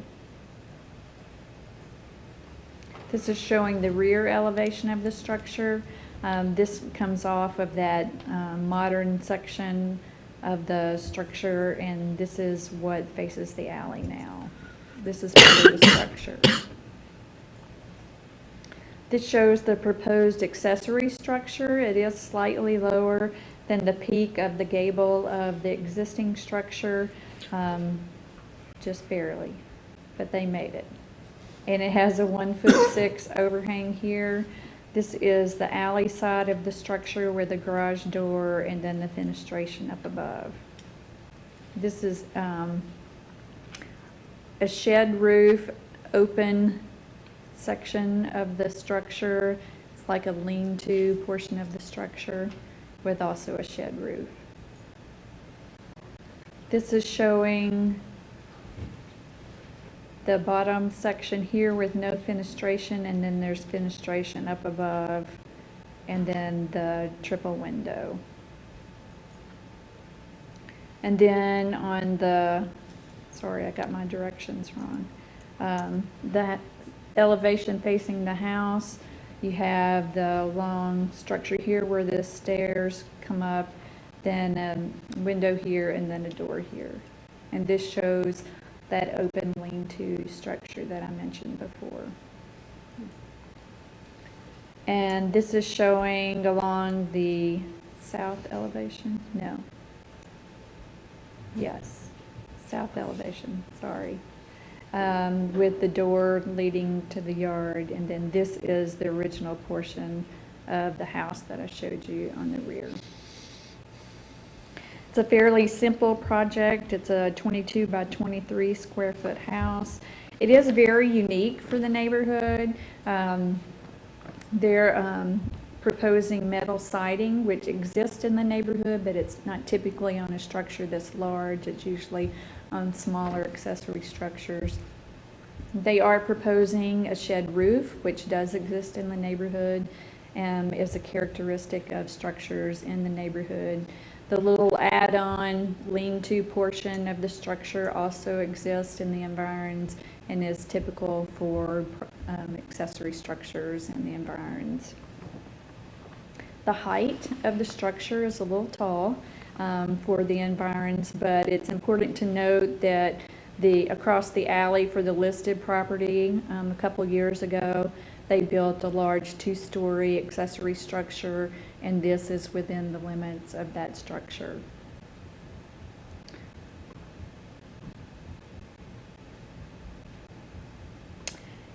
Because the proposed structure is new and it's not an addition, it's not a historic property, it's all new construction, it's a contemporary design, which often uses the shed roof and the metal siding.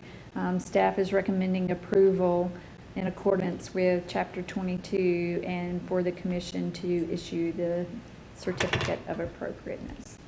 I'd be happy to stand for any questions. I guess I'm curious a little bit. We've talked about accessory structures a couple times tonight. Are they the accessory dwelling units or the accessory structures? This is an accessory structure. It is 2 stories.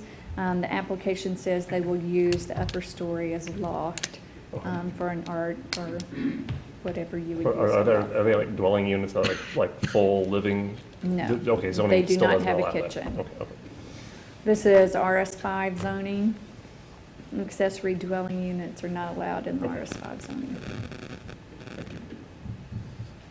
I do have one more question about the Anderson 100 series windows. I know vinyl's not typically recommended. I know there are some companies that are manufacturing vinyl composites that are closer to the historic profiles. Is the 100 series profile compatible with the historic?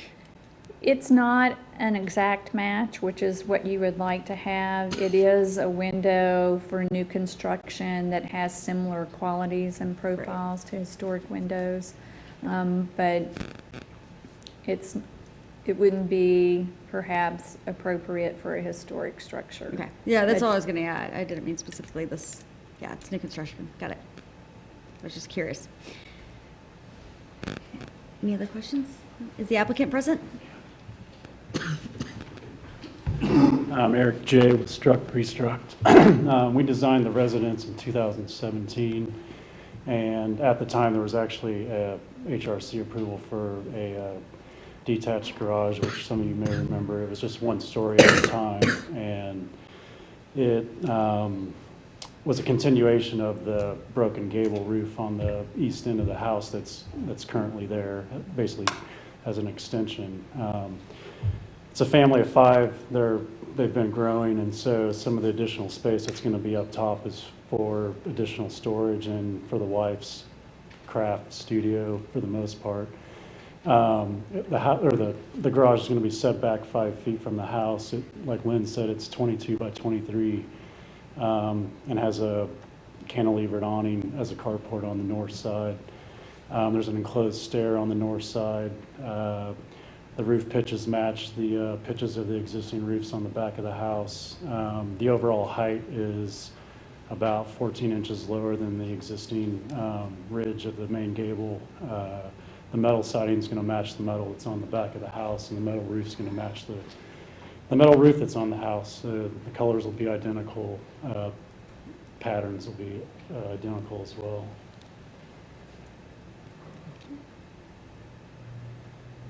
Any other questions? No? Great, thank you Yep. very much. Is there public comment?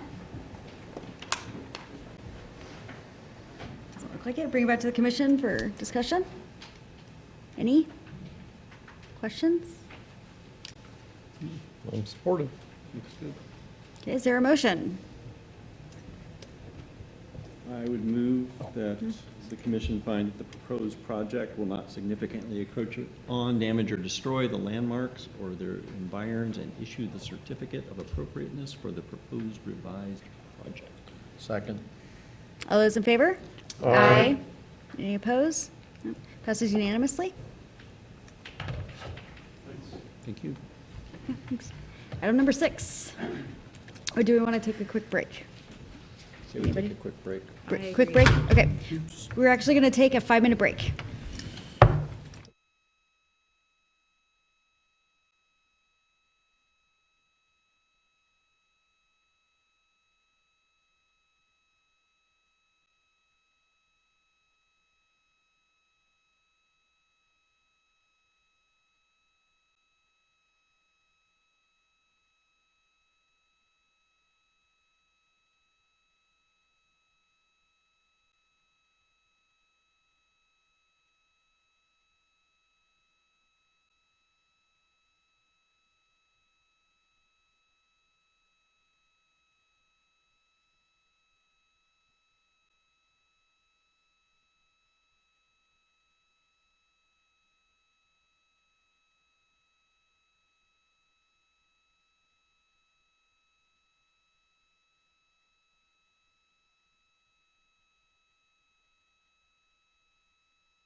stuff is off, I'll tell you what I told him. Okay. Overall. All right, so, I should have I meant to start the 5-minute countdown. Where are we? Doesn't matter, everybody's here. All right. All right, we're going to resume the meeting. And starting with number 6.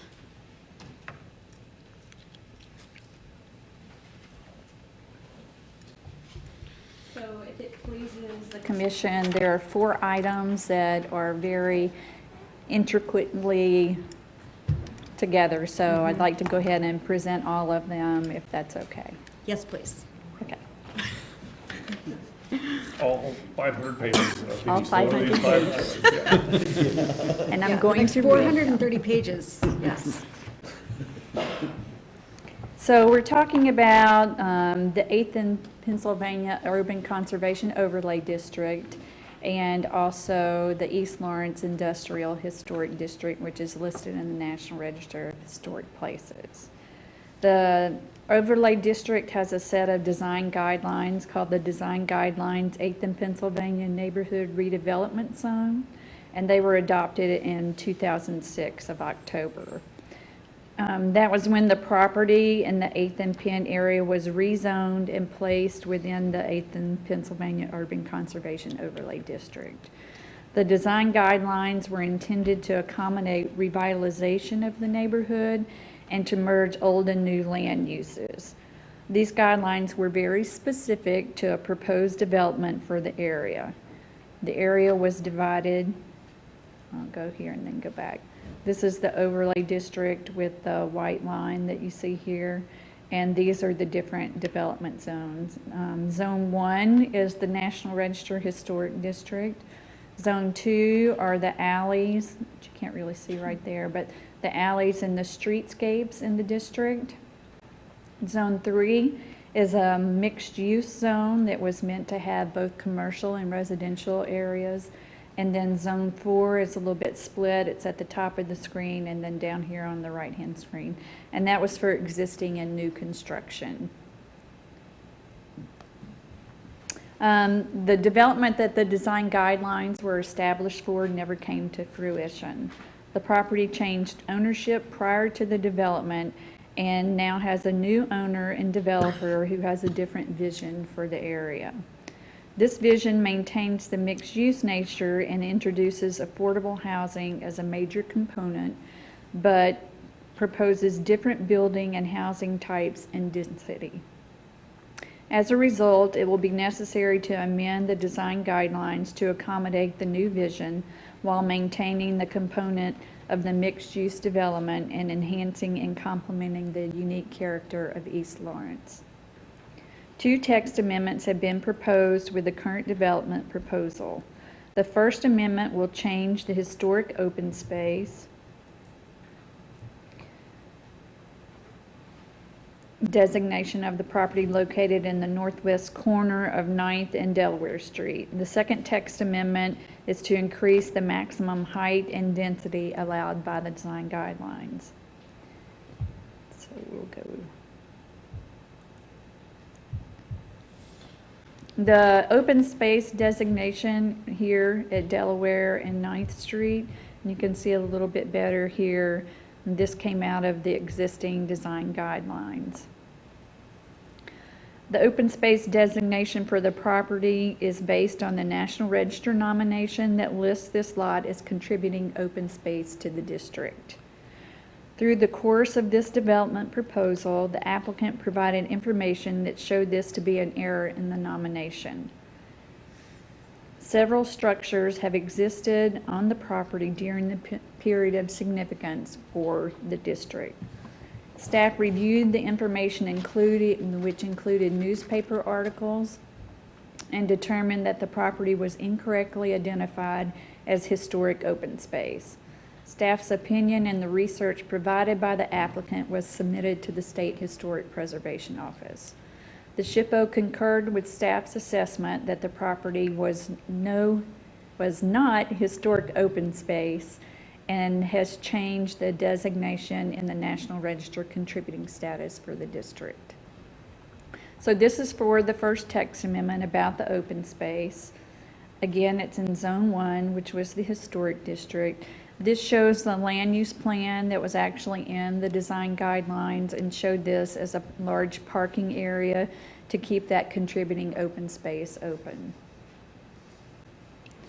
This is the 1927 Sanborn map, and the 1949 is the same, that shows there were buildings on the site during the period of significance.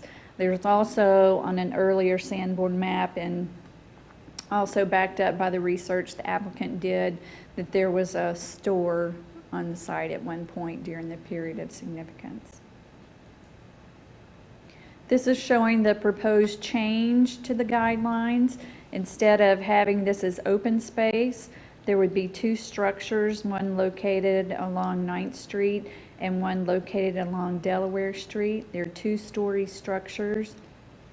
Primary building materials for the structures are brick and smooth-face metal panels.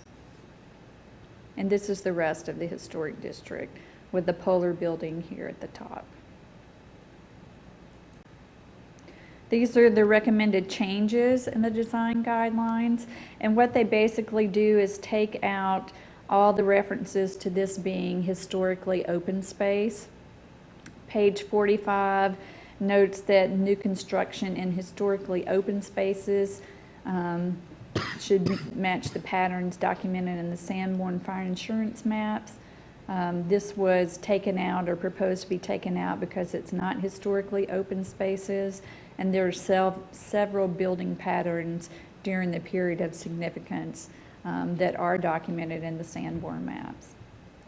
The second proposed change to the guidelines, you can see here in red, takes out the important building structures, is a large open space in the southwest quarter of the block that is covered with a mixture of dirt, gravel, and vegetation.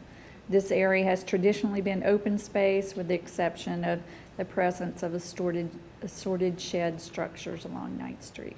And so this is being taken out because it was not traditionally open space, and that's been changed with the SHPO determination. The pages 47 and 48 speak to constructing shared parking in the traditionally open space. The current project does not propose parking, except for a small portion. Structural will actually take place of that parking area. So staff is recommending the Historic Resources Commission forward the proposed amendment to the design guidelines of the Land Development Code, removing the open space designation for approximately 25,613.28 square feet in Zone 1 of the district, the northwest corner of the intersection of Delaware and East 9th Street, to the Planning Commission and the City Commission with a recommendation for approval based on the findings of fact outlined in the staff report. And you did have the Planning Commission staff report in your packet for your consideration, to walk you through a little bit about the open space for this area and why the change in the verbiage in the guidelines is requested. So with design guidelines, the way the code is set up, the first round of design guidelines go to the Historic Resources Commission. Typically, the commission is looking at the design element of the design guidelines, but because it's a package deal, you also get to look at the other changes that would be moving forward. So the appropriate motions here are to the Planning Commission and the City Commission. The text amendments will go next to the Planning Commission. So the second text amendment is for a change in height and density for the 800 block of Pennsylvania Street on that west side. And you may know it's a vacant lot right now. I'm sure the community garden's there, but that will go away with this development. The proposed project is going to exceed the density and height limits that are currently set in the design guidelines. Here again, showing you the different zones and where the project is located. Zone 1 here with the historic district. This is Zone 3, which was the proposed commercial mixed use with commercial and residential. It doesn't take up the whole block, but it includes that first little bit over a third of the block. This shows what the proposed land use plan is and the current design guidelines. This was a section where there would be a corner block of retail on the ground floor with residential above. These, shown in the middle of this block, were supposed to be row houses. And the same with these portions right here. That was part of the original development for those to be row houses. This is showing the, and we'll get into the design in just a few minutes. This is just basically for a height description. The applicant worked really hard with staff to come up with a design that could meet their needs for density, but also look at the height limitations. In the guidelines, the Polar building is supposed to be the highest building in the district so that it stays the dominant building in the district. What the applicant came up with was to reduce almost half of the building with 3 stories, which would meet the design guidelines based on height and the 3-story limitation in the guidelines. And then have this section of the structure be the 4 stories and be 48 feet tall. At the bottom shows a little bit of a cross section. Here's the Polar Lofts building. You see in front Bonbon, but the Cider building and Lawrence Beer Company are behind that. And this shows the Lawrence Beer Company at 45 feet. This is the proposed new development. The hatched gray area is the 3-story portion of the structure, and then the yellow beyond is the 4-story portion of the structure. Shown for reference that we will talk about with the Certificate of Appropriateness is the Sidney Green Lewis house. That's right, Sidney Green Lewis. Yes. You should know this, Brenda. And because there is a change in topography here, the house actually sits up about 34 feet from the plane that the new structure will be placed. This shows the footprint of the new structure. One of the items pointed out in the staff report was that one of the reasons that this may be appropriate for a change in the design guidelines is this 4-story section of the building will still be smaller in mass than the Polar Loft buildings. Also, just want to point out while we're here, we'll talk about it in a little bit, but this setback here creates that glass hyphen that you saw earlier. So the density for the project changes from the 34 dwelling units per acre. There was a text amendment done several years ago to remove density for the Polar building and have it be unlimited but be determined by the parking on the site. So currently, after the last site plan, the Polar building has 49 dwelling units, which gives them 87.4 dwelling units per acre. The Lawrence Beer Company has 14 dwelling units for a 40 dwelling units per acre. The Penn Lofts is, their current design is 54 dwelling units, which would give them 59 units per acre. This is showing, I know it's not on the slide, I apologize, but I know it's in the staff report and you read it, so I'm good. This shows the change to the text in the design guidelines. One of the unique things that the applicant and staff worked on was to achieve this increase in height and density, was to tie that with affordable housing. And so the design guideline change would be that if the property in Zone 3 is developed with at least 75% of residential units qualifying under the City of Lawrence guidelines as affordable housing, they can have a maximum of 4 stories, and a building height in Zone 3 shall not exceed 48 feet. So that helps with this proposal to get that affordable housing unit into the project. The other change on that same density level and the density information, again, would add that 75% of residential units qualifying under the City of Lawrence guidelines for affordable housing could exceed that 34 dwelling units per acre and go up to a maximum of 59 dwelling units per acre. But they do have to meet those guidelines that the city has established.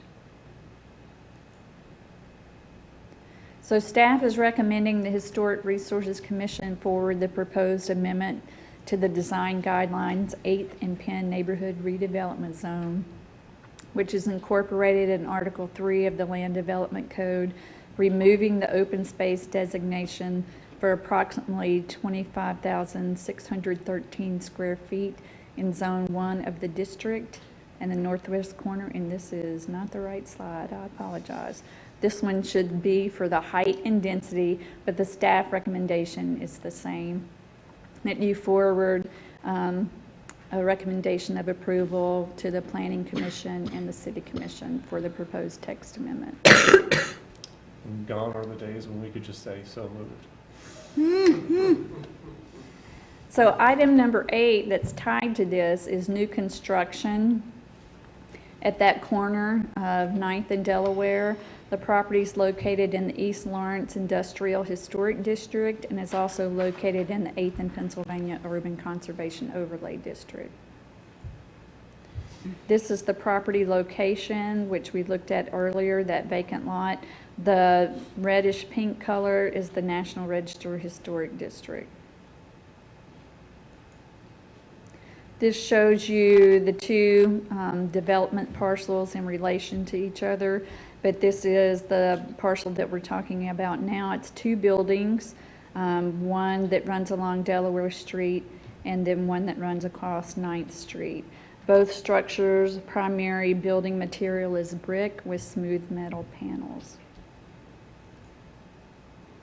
This is showing the elevation drawing and the rendering provided by the applicant. You'll notice there's some undulation in the roof heights here, which creates a nice change to make it break up that mass of the building. There are signage area. These are work-live units, so there would be commercial or on the ground floor and then residential units above on this elevation. This is showing the Delaware side of the building, of that second building, and then here is that 9th Street building as well. Continued undulation of the roof, same building materials. The difference between the roof, it's a flat roof, but it's different in the rest of the district in that it has these large roof overhangs. This is showing the west elevation of the structure that has garage doors on the ground level with balconies above. Same materials are being expressed here with the brick. Over here you'll see that northern elevation with the smooth metal panels here. And then this is a different photo of the north elevation. And you can see it here. So you'll have 2 reviews for this project. One is the state law review, which staff recommends the commission make the determination that the project does not damage or destroy any historic property included in the National Register of Historic Places or the State Register of Historic Places. That might be the wrong slide. Yes, it is, because it has the banner on it. This one's right, though. Take out the banner. Take out the banner on that one. So take this out. The recommendation is correct, but the banner is wrong. We already talked about that for about 45 minutes. Would you like to talk about banners one more time? We've had that discussion. This also requires a design guidelines 8th and Penn Neighborhood Redevelopment Zone review, and staff recommends that the commission find that the proposed project meets the applicable development and design standards, the design guidelines 8th and Penn Neighborhood Redevelopment Zone for the 8th and Pennsylvania Urban Conservation Overlay District. The last piece to this nice development package is a new structure located in the 800 block of Pennsylvania Street on the west side of Pennsylvania Street. It is also new construction. The property is located in the environs of the Green and Sidney Lewis House, which is at 820 New Jersey Street, and is also located in the 8th and Pennsylvania Urban Conservation Overlay District. Again, the project location map, these two parcels here are the development parcels proposed for this project. This is showing the primary elevation here. This is the east elevation of the structure. Down on this end of the structure, these units here on the ground floor will be live-work units. Up above will be residential units. This is a recessed portion with the majority of the material being glass that's set back a little bit to try to give some separation between the two portions of the structure to break up the mass. These are also live-work units, but down here you have the commercial unit, the commercial spaces. On the west elevation of the structure, you'll see that this is really more than one-sided architecture. They've carried the architecture to the east side since it faces the historic property. Again, these are all residential structures with that glass separation to break up the mass. And the first floor is? This is the first floor. The building materials are brick and smooth metal panels. This is showing the north and south elevations of the structure. This is the north elevation of the structure. The large mass you see in the middle is because this is an egress stair. Same with the south elevation of the structure. The blank spot in the middle is because of an interior stairwell. I put this in to show you a little bit. It's a little difficult to see, but here's the recess. This is the front building plane, and then you'll see the recess is back to allow for that break in the two sections of the building to break up that mass. Some renderings that the architect provided for us. This shows those work-live units down at the bottom with the residential components above. Again, you have a few work-live units here, and then the commercial spaces further to the north.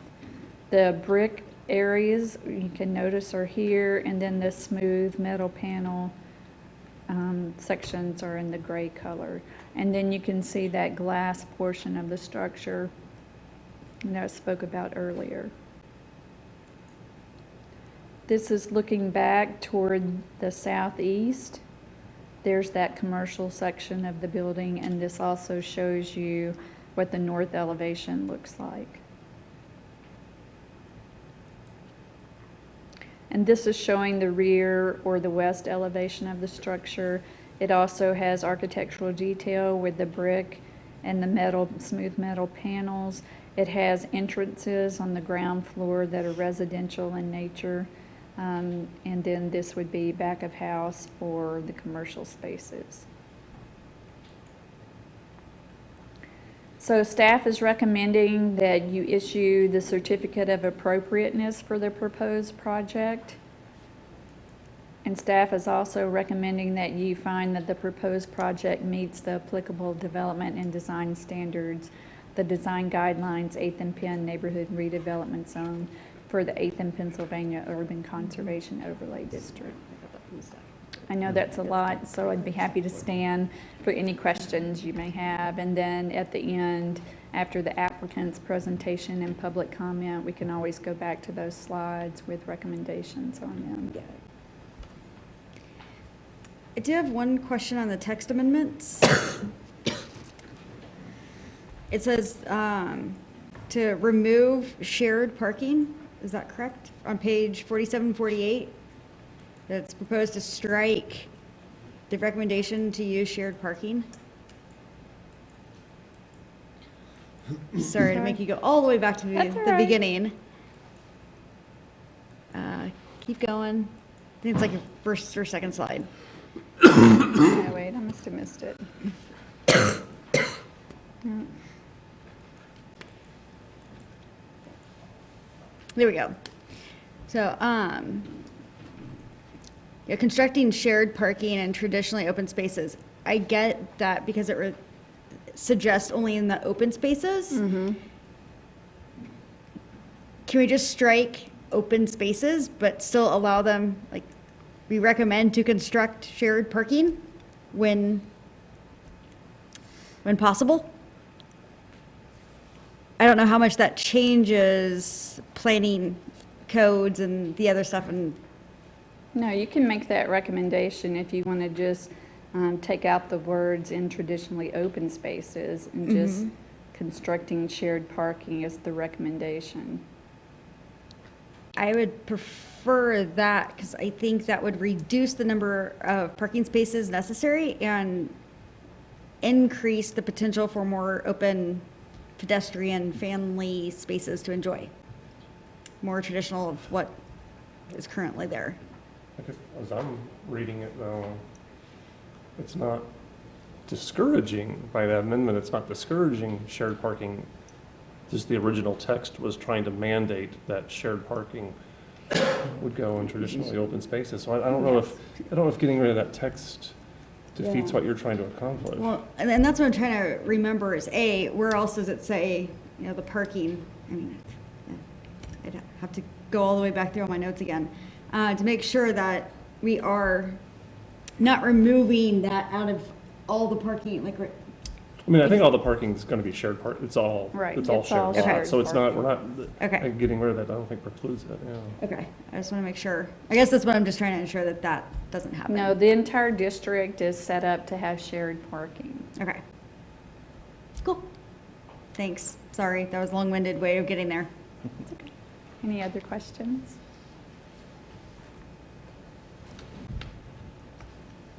I don't believe so. Anything else? Okay, is the applicant here? Back here.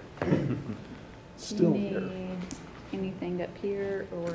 I you're might good? click through a little bit. Okay. I'd like to just get to maybe a picture so you don't have to look at me. How about that? Let's start with that. Good evening. My name is Patrick Watkins. I'm an attorney. I am representing the owner, Tony Kresnick. I'm here with Jeff Hall today. He works with H2B Architecture. He is the designer on this project. Tony could not be here today. He had a close friend pass away this week, and so he is in Denver at the funeral today. I know this is his top priority. This is his top project. I think he would have done nearly anything to be here. To say that we are pleased to have the staff support today is a really dramatic understatement. There is a lot going on here. These are two projects. There's two text amendments that go along with them, multiple approvals for both projects. The staff has been the guide to navigate through the complexities of all of this, and they've been great. And we've had a remarkably collaborative process, in my opinion, to get to this point today. It surprises me actually that we submitted our first application in May of this year, 6 months ago. And since that time, we've worked with staff over multiple meetings to refine and drill down and really get to know what governs this district. And it's an 85-page document. It's these design guidelines that Lynn is referring to. It's a complex document. You probably all have looked at it. It's daunting in a number of ways, but over the course of these meetings, I think both our team and obviously staff have mastered what's going on here. So we are especially pleased to have gotten to this place today where we can be before you. We've submitted 3 different times.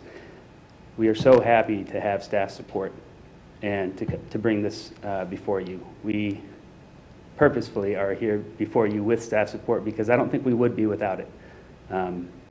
So I wanted to make sure to make that comment.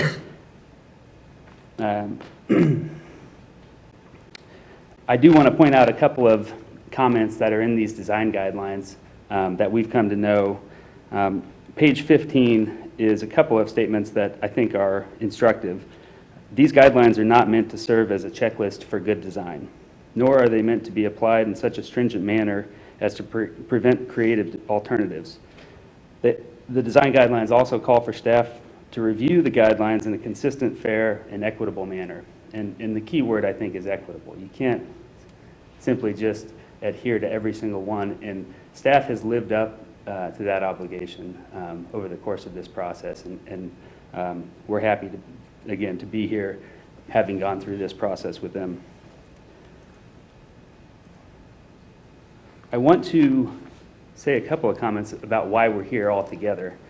Penn Street Lofts is really a unique opportunity for the city of Lawrence as a whole. Affordable housing is clearly one of the most important and urgent issues facing our city. You've heard it during the city commissioners' campaigns.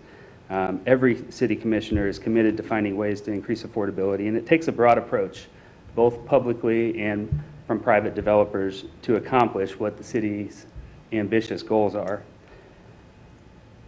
Penn Street Lofts will provide 47 affordable units. It's a remarkable accomplishment, and it leverages over $7 million in federal tax credits. That's why we're here asking for special accommodation today. This is a large project, and we need some special accommodation with text amendments, and obviously your attention to the details that Lynn has pointed out. I do want to make a couple of comments about the text amendments. Lynn did a fantastic job of describing them. We specifically wanted to be cautious and sensitive to changing this document. We know that there was a large team of people that started this in 2006. We didn't want to just lift the lid and say, let's get more people in there. Let's just eliminate the height requirement. We limited these text amendments to the areas of this development. In the density and the height requirements, we tied it to affordable housing, as Lynn noted.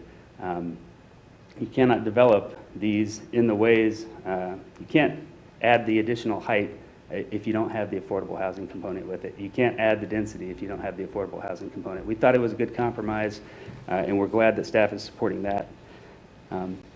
The other text amendment is the open space designation, and that was also an interesting journey in itself.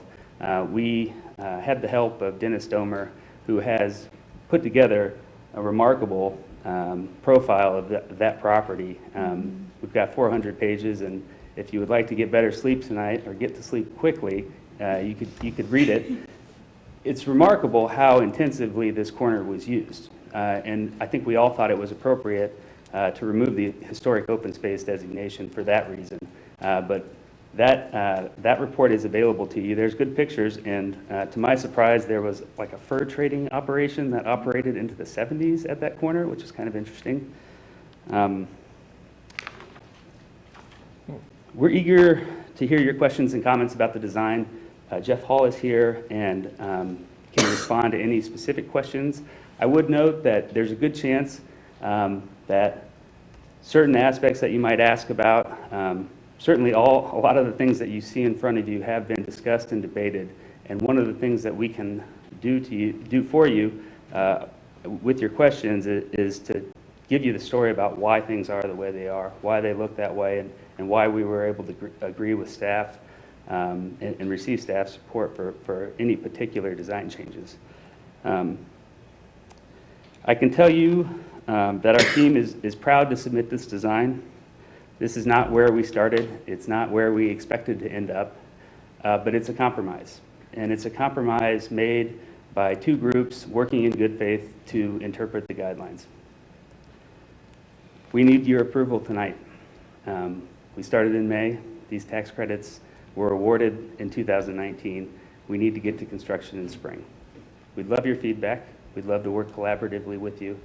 I don't know that sitting down for 2 months to rehash an 85-page document and figure out more compromises, whether that's going to be a fruitful endeavor or not. Certainly, we'd love to hear your feedback tonight, but we need approval. We're open for questions. Mechanical units, maybe Jeff, you can answer this.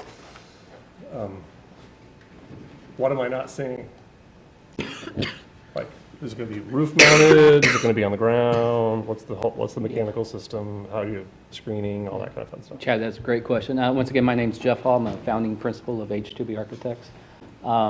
We were proposing all rooftop individual units or individual units for each. So condensers on the roof? Correct. Thank you. And we studied all the site views, aerial views, and how they would be. Luckily, the core of where the corridor would be identified. In the center of the building, we would put the rooftops on top of that, on the roof. Screened in any? Actually, minimal screening because of how the building it is, how wide it is. And once again, if you look at trust me, we've developed 30 different options. And I do want to thank Lynn and her guidance in meeting us early on before we even submitted, trying to understand the guidelines of the historical district as well. And thank you again for all your help on that. And the staff, don't let me forget that. So we looked at circulation on the site, circulation on the roof, on where things could be. Our first design was actually having two-way streets within the back of the building. It just wasn't working from feasibility study, so we went with a one-way as you look at the site plan to help that out. We're trying to use every square inch possible on this site, but still give some green space back to it. Okay.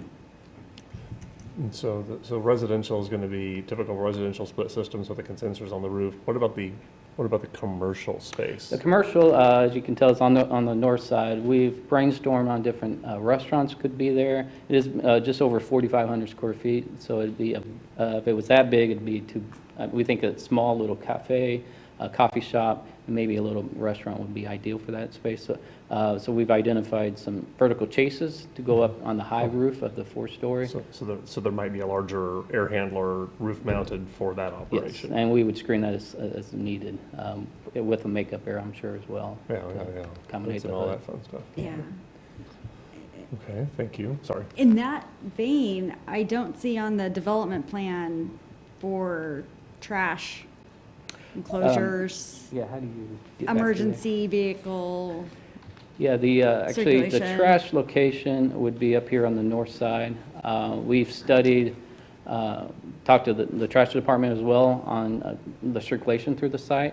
It's very tight, so we're proposing the trash vehicle to come, no, shoot, there you go, to come off of the alleyway to help identify that. Plus, we wanted to get it closer to the north side because we know that the historical house on the south, one of their requests was they did not want to see the trash enclosure at all. So we would enclose those with the same materials as the building with the brick and maybe a little bit of metal. Once again, we haven't designed all that yet, but it will definitely become part of the landscape of the building to make it go away. Commissioner Buchanan, that will also be reviewed with the site plan review. Okay. That's one of the things that we review. Okay, if you go back to the rendering, I don't see anything as far as water management, like there's no gutters, there's no... Roof drains? Yeah. Yes, there would be a flat roof on the top. We would have internal drains within the building itself. Okay. Trying to keep it a little bit more clean looking that way. It's easy to nitpick designs. Of course. But I just want to thank you for not being historicism. Okay. And it's contemporary in a subtle way. And I think that's important for the kind of development so that it isn't trying to be historical. We agree as well. And what we did definitely read the Bible, if you want to call it that, over and over and over to help that, but still bring back some elements of the area by adding the brick and making it complement the site versus being an obstruction. So. You mentioned some, I think maybe you were talking about the trash enclosure. You haven't designed that yet. And I look at this rendering and it's not fully detailed yet. It's sort of early in the design process. And I guess I'm used to seeing more complete, more detailed drawings at this stage of a final review. And I'm looking for Lynn to sort of correct me if I'm wrong here, but it still seems a little loose, I guess. And do we require a certain percentage of drawings or complete drawings, 100% drawings for final approval, or what's the rule on that, or is there one? Usually these elevations and renderings are sufficient, and then when the building permit comes through, that has all the design documents with it. But you certainly, if you want to see more than what you have this evening, you can ask for that. Yeah. And I don't know if it's the same kind of, but my palette is telling me there's some things with the way you have articulated the kind of surrounds on that fourth story. Like somehow those need to be lighter. Maybe it needs to be thinner or deeper or more in relief. Like there's something that makes me, I guess it's detailing that needs to be. Yeah, I mean, we've gotten into the weeds before of soldier courses and cast stone sills and stuff like that. And and here you're sort of painting in a fairly broad brush right now. And I can't tell exactly what you're intending or not intending. And I don't know, I guess would it be possible in your time frame to and maybe you've got more developed drawings that aren't, renderings or something like that, I mean, would it be possible to sit down and look at the details a little bit more in some sort of ARC fashion or something like that?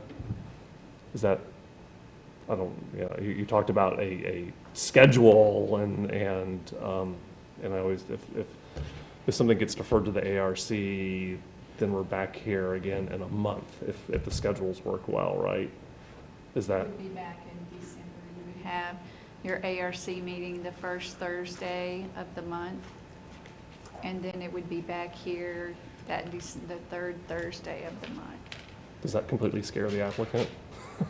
You could also go ahead and approve the text amendments. Oh, yeah. So that they can move forward. If it's your desire, you can approve the text amendments so they can move forward to the Planning Commission for consideration. If you did the ARC meeting, it could catch up with the City Commission on their packet with everything in it, because there's a time lapse between Planning Commission and City Commission. So they could all still make it to City Commission at the same time. Okay. You lost me a little bit, but that's fine. It's easy to lose me. Okay, sorry. I do want to maybe make a comment. Have you been able to see these renderings on your own computer?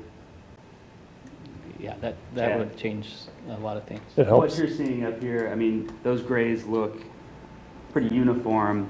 If you have it on a screen, you can see that they're broken up into panels. You can see that there's a little bit more to This it. isn't this is the other building. Keep going, Yeah. So we try to identify the textures of the I don't brick, the textures of the metal remember seeing panels this as one. well, the flashing of the parapets, the metal railings with the wood element or the accent below it on the upper levels. We've also identified blade signage, future blade signage for the will live work on the first floor, as well as some standard signage on the north side for the coffee and or barbecue place. So I think a better view of that would really identify the sense of materials that we're trying to propose. We're zooming in and it's, I mean, not that much. Go back to the elevation drawings. The elevations. Like we zoom really into there. Is there Yeah. much detail there? No. Yeah, I guess, yeah, I'm looking at the, And these don't match the rendering the either. 3 stories. I could see us having some conversation about maybe a little bit more articulation around the punched openings in those 3-story sections. Because I'm not, yeah, and I would say potentially maybe just haven't gotten there yet, I don't know. Yeah, I don't know. Are we looking at environs review on this? No, it's 8th and Both. Pennsylvania, it's both. Yeah. Environs review and then the 8th and Pennsylvania Conservation Overlay Okay. District. Well, that's, I don't know, it's some of the stuff I would want to talk about, is maybe some sort of ARC setting if it doesn't mess the applicant's process up a whole lot. If we can stick with the same timeline, it sounds like it could happen, as long as we could all attend the first Thursday of the month. Or whenever.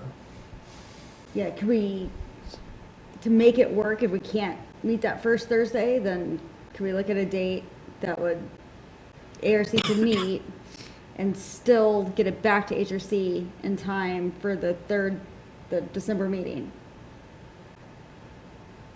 Your scheduled meeting is that first Thursday Okay. of the month, so we would need to advertise if you're going to do Something different. something different, Okay. but staff would recommend you look at your calendars and see if that's available. Looking at calendars. To give you an, or at least I want to really support this because I appreciate everything you guys have done. I do think everybody would benefit from, an hour of a little more deeper dive. As in more, just better imagery or construction documents, or? Looking at the materials, those punched openings, the surrounds, the roof. In the staff report, it does list out which elements it partially meets and doesn't meet. I think that would be a good starting spot. Let me see if I can find that portion. So like on pages like 475 out of the 528, what are we on here? 487 would be a good example, kind of where we're. Sit down some and of walk through these. some of those where it's Yeah. not. And I appreciate the comment initially of, hey, it's not a checklist, but where, but it's always You're good so to have a close. conversation to see how far you can get. We're actually not close at all, unfortunately. This is the first step in an extraordinarily long planning process. We have Affordable Housing Advisory Board going on, which has become quite complicated. We still have the planning and engineering to take place after design review. We've been waiting to get your approval on design review so we can unleash Bartlett and West to start designing the mechanics of this building, figuring out what the load is on the sewer pipes, the stormwater, the Right. lighting outside. We don't want to release them until we know we can move forward with 47 affordable units, 7 work-live units, and a downstairs commercial space. Right. We are close, but I don't know how much closer we can get, Brenna. So I wasn't saying in the process, I was saying with this design, I like understand. what you guys are coming with is really close. And meeting with the ARC is not going to delay anything. It's not going to do anything other than take a little bit more of. I think that's what I'm trying to say. I'm sorry that I'm confusing this. We are waiting to unleash Bartlett and West. Our planning commission work is dependent upon Bartlett and West having a full month of review to be able to produce their lighting study, to produce their traffic study, drainage studies, all the studies that take place, and there are many of them. We can't do until we feel comfortable that we've got through design review. On top of that, and I'm not trying to be argumentative about this, but we have talked about every element of this with staff. Everything, including the windows. We can go back and we can look at this, but we will lose 2 months. And that could be extraordinarily costly for this project as a whole. We'd love to take your feedback today. We'd love to implement this stuff that you see. We'd love to be able to hit more marks that staff has suggested. We looked at every element of the staff report. When it said partially met, we thought, why? How can we get there? What can we do better without jeopardizing the overall viability of the project? And that's always what the weight has been. Can we do this without possibly delaying this or frustrating the overall concept? And my position on it, Brenna, is that if we don't receive support, we are going to be jeopardizing the timeline in a huge way.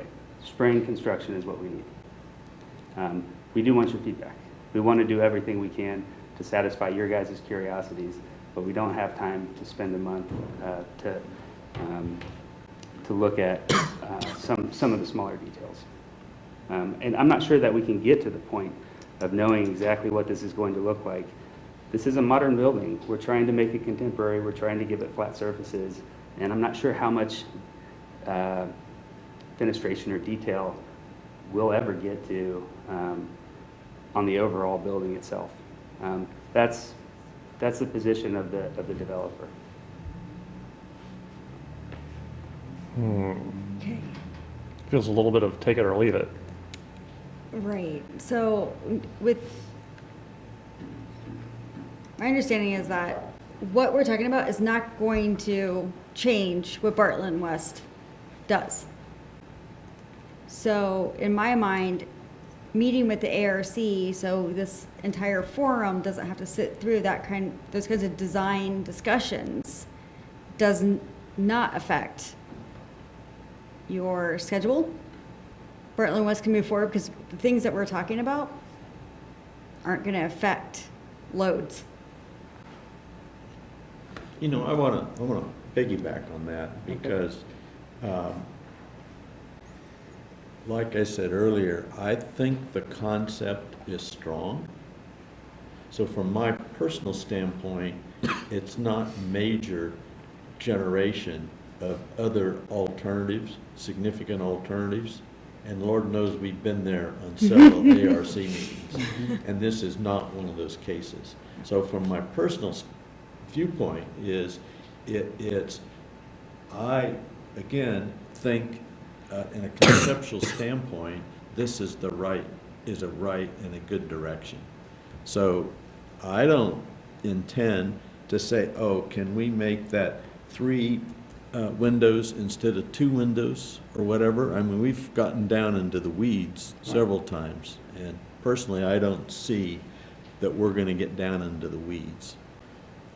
Yeah, sometimes we just talk about, like what's that detail at the top? How do you sort of express the cap? Or this may be a little too clean, modern of it just sort of going up to a metal cap. Do you have any examples where you looked at introducing some cast stone around the windows as opposed to just having punched openings? Would love to see drawings sort of proving your thoughts on, hey, the mechanical equipment's truly going to get screened here. We're not going to have this zero parapet building where everything up top is going to be visible. Hopefully that could be a simple conversation that wouldn't disrupt your process that much. Much as I would love to just say, okay, fine, yeah, it's environs, it meets the intent. I personally would not feel comfortable supporting this without having the ARC take a quick glance at it. And apparently the 3 members of the ARC are energetic to do so. We get paid a lot. Yeah. You said our standing meeting's the 3rd, is it Tuesday? The first Thursday. Oh, first Thursday. First Thursday. Okay, sorry. It would be the first Thursday of December. It would be back to HRC on the 3rd Thursday of December. Okay. Does that work for you? I mean, Our developer is probably the key factor on all this, and that's what Patrick was mentioning about Bartlett West. He wanted approval for this to release them. They're actually working underneath the owner versus us. So that part's a little out of my control. But that's, for us to create some more details, I mean, we do that every day, so. I have no doubt that we could meet what you guys are talking about. I mean, I think we would have been happy to provide more details around windows or, the parapet. Yeah, I mean, I'm not exactly sure what to say. I guess my perspective on this, I'm not an architect, obviously, but we've got our ARC who feels uncomfortable with the, just not in a big way, in a small way. Yeah. And our normal process when they feel that way is to send it to the ARC. I respect that. Okay. Yeah. And What I have concerns about, and this is the same thing Tony would say, is that we have December 3rd. Is it going to be a snow day? Are we going to get 2 people here? that's just life, man. I mean, Well, I know life I know you've been working for 6 months. This is the first time we've seen it. All right? And we have a big responsibility on this board. This is a major project. And so if we have to move a month, that's our prerogative. Understood. You guys have the ability to do that, without a doubt. Yeah, this is not a situation where I think there's, any desire to hamper your progress. It's just, Staff could just interject if something did happen to be a snow day. We would absolutely work with schedules and make sure that meeting takes place as soon as possible. We would simply just publish the new meeting date Thank you. to make sure that this comes back in December. So, we're a bunch of architects, and we're not get involved in what Bartlett and West does in terms of sewers and drainage and all series of kinds of things, right? Yeah, well, we've been considering design review to be, we saw how Hub went. That was a big project, and we're not comparing ourselves to them by any stretch of the imagination. We do want to work with you. We do want to be flexible. That's why we got to the point we are at today. But Bartlett and West is $75,000 worth of engineering. We specifically didn't approve them because we need to get past this hurdle before we do. It sounds like you're saying ARC is going to be a sure thing. We'll work through things. You can come back in December and we'll give you full approval if it works out in ARC. And at that point, we'll be able to move forward with design review, at least to the City Commission. Again, we've been holding back on this because this is the single biggest hurdle before we can really get into the design of this building. Does that make sense? The details of the building. I mean, the form and mass is the ultimate goal, and now it's all about creating the construction documents and really diving into really what it is. and the devil's in the details, yeah. Yeah, amen to that. So we can create some more sketches or details to help relay that. I mean. Yeah, and then sort of understand, Sure. But you guys may have considered some details and pulled away for some good reasons, or that's way too expensive, or whatever. And we're used to having those conversations at the ARC of, how far can we push it? What's the appropriate, I don't know, what's that sweet spot without causing undue hardship? So what elements of this will the ARC be reviewing? Form and mass? No. No. Correct. Okay? What elements do you want to see more detail on? And I think that's what we typically do, is we're specific about what we need to. Kind of articulated. Yeah, exterior elevations, the detailing. I want to see detailing around the openings. I want to see detailing at the top, at that sort of potential of expressed cornice. I want to dive down a little bit deeper into the staff report where some of the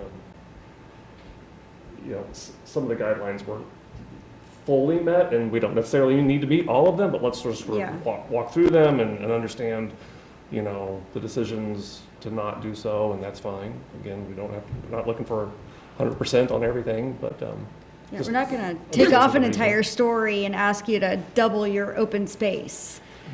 No. Or just it at all. Since it's a certificate of appropriateness, I mean, It's in one. What? It's also the design review, the guidelines. That's the big part. Oh, okay. Yeah.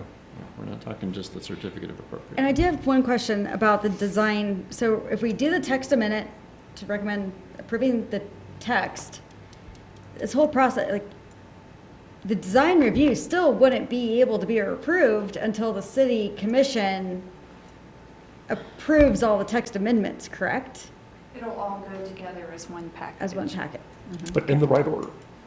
Yeah, and I guess that's what I was getting at, is to release designs, this isn't the only design review before it gets its full pass to move forward. So that's why we're not changing anything in that schedule. One option for the commission may be to make a motion that you approve of the size, scale, and mass, and would like to work out architectural details for the remaining of the structure and send it to the ARC. That way, the applicant has some assurance that they're not talking about size, scale, and massing, they're talking about details. That would be an option. Yeah, That seems like a good option. It solves a lot of problems for us. So moved. We can't do that anymore. I know.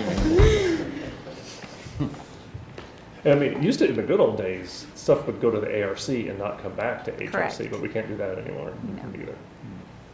Right, so is there a slide that, or is there any other questions for the applicant?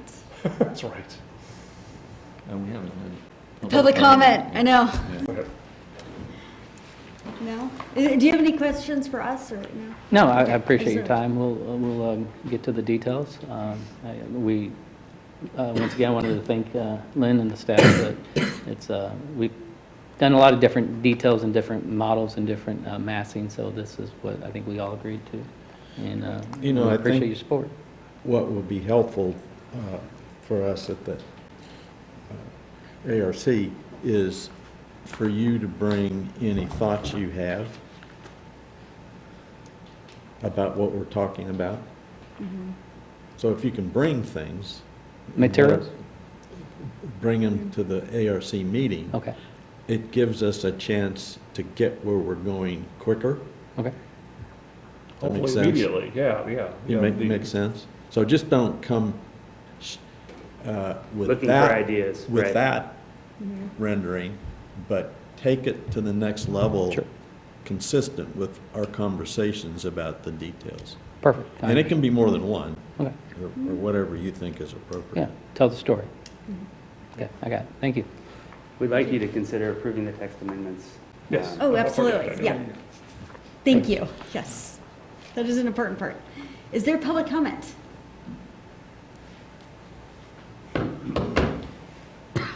Hello again, my name is KT Walsh.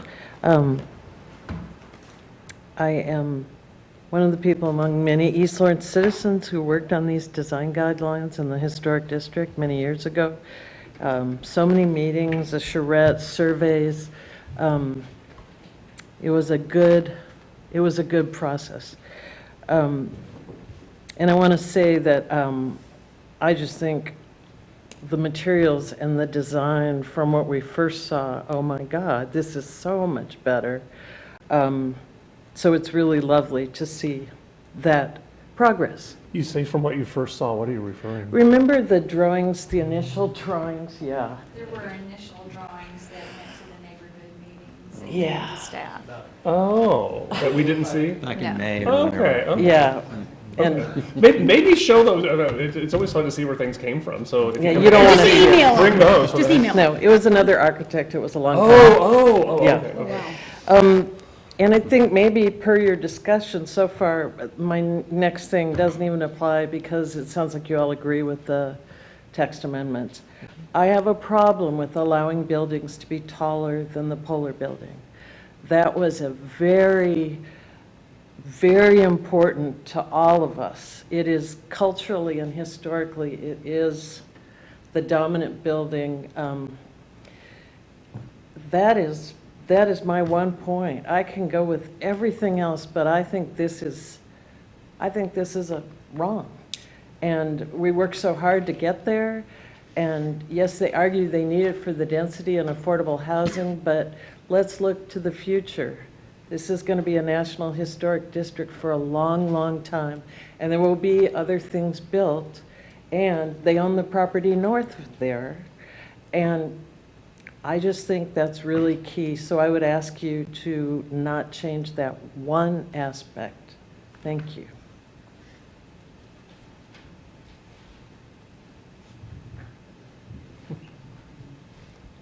Good evening, I'm Stan Hernley.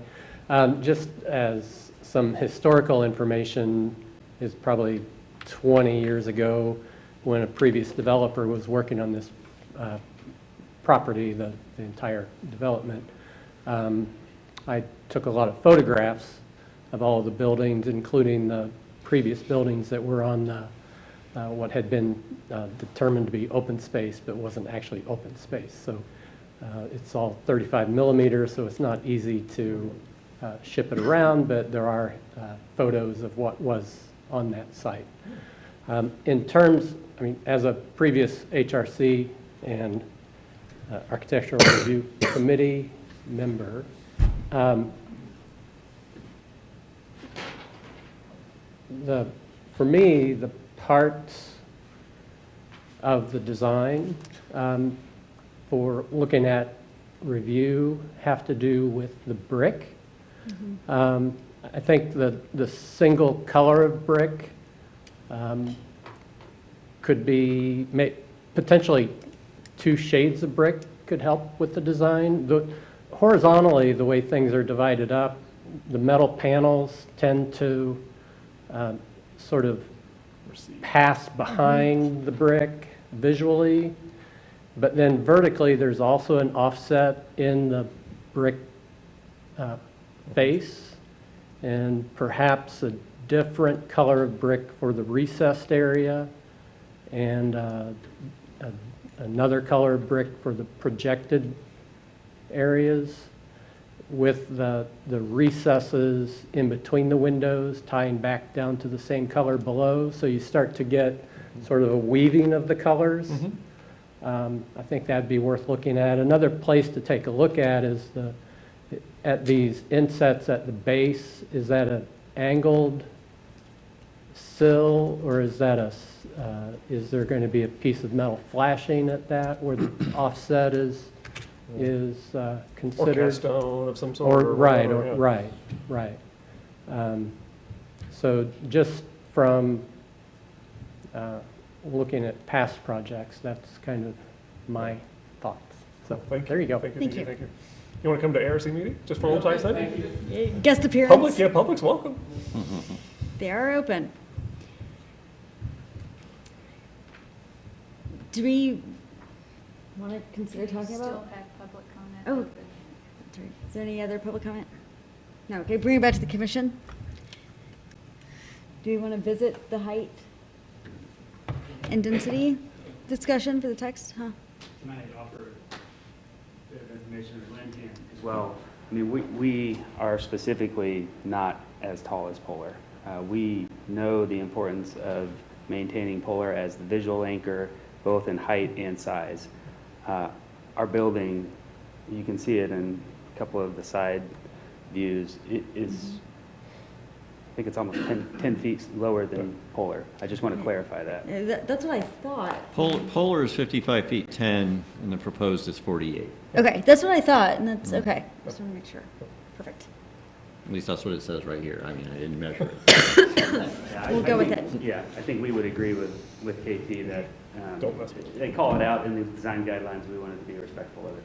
Okay, that's what I thought. I just want to make. Okay. Cool.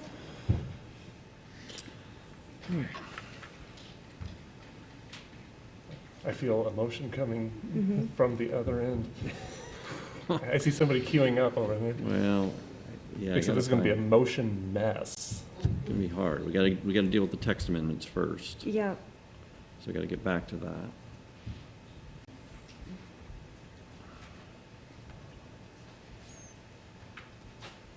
And we have separate motions for each text amendment, correct? Correct. Okay. This recommendation is for the open space in Zone 1.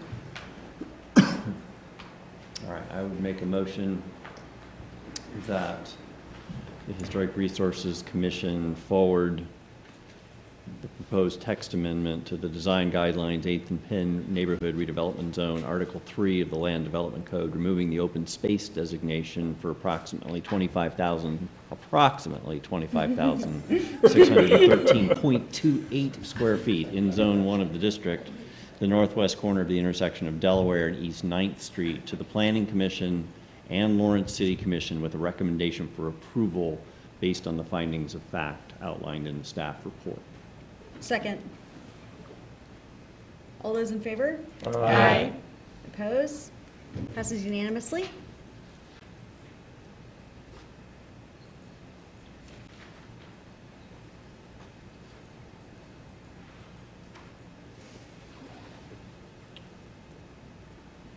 This is the staff recommendation for the height and density, although it does not say It that, doesn't read does it? right.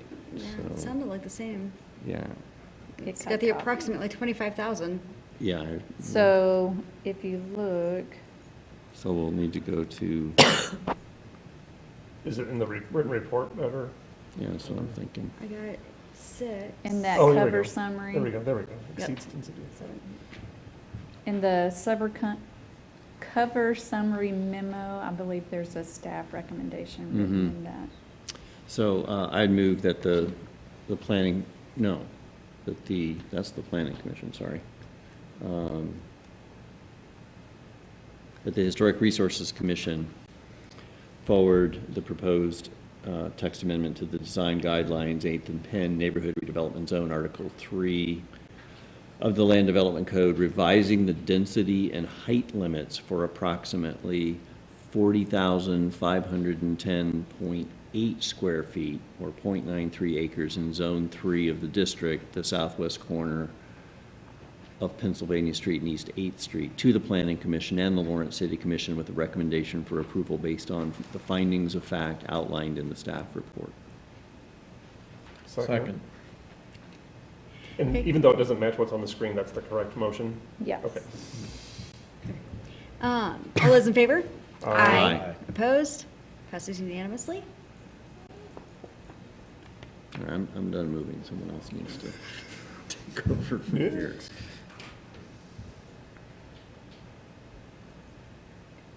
This staff recommendation is for the new development at the corner of 9th and Delaware Street.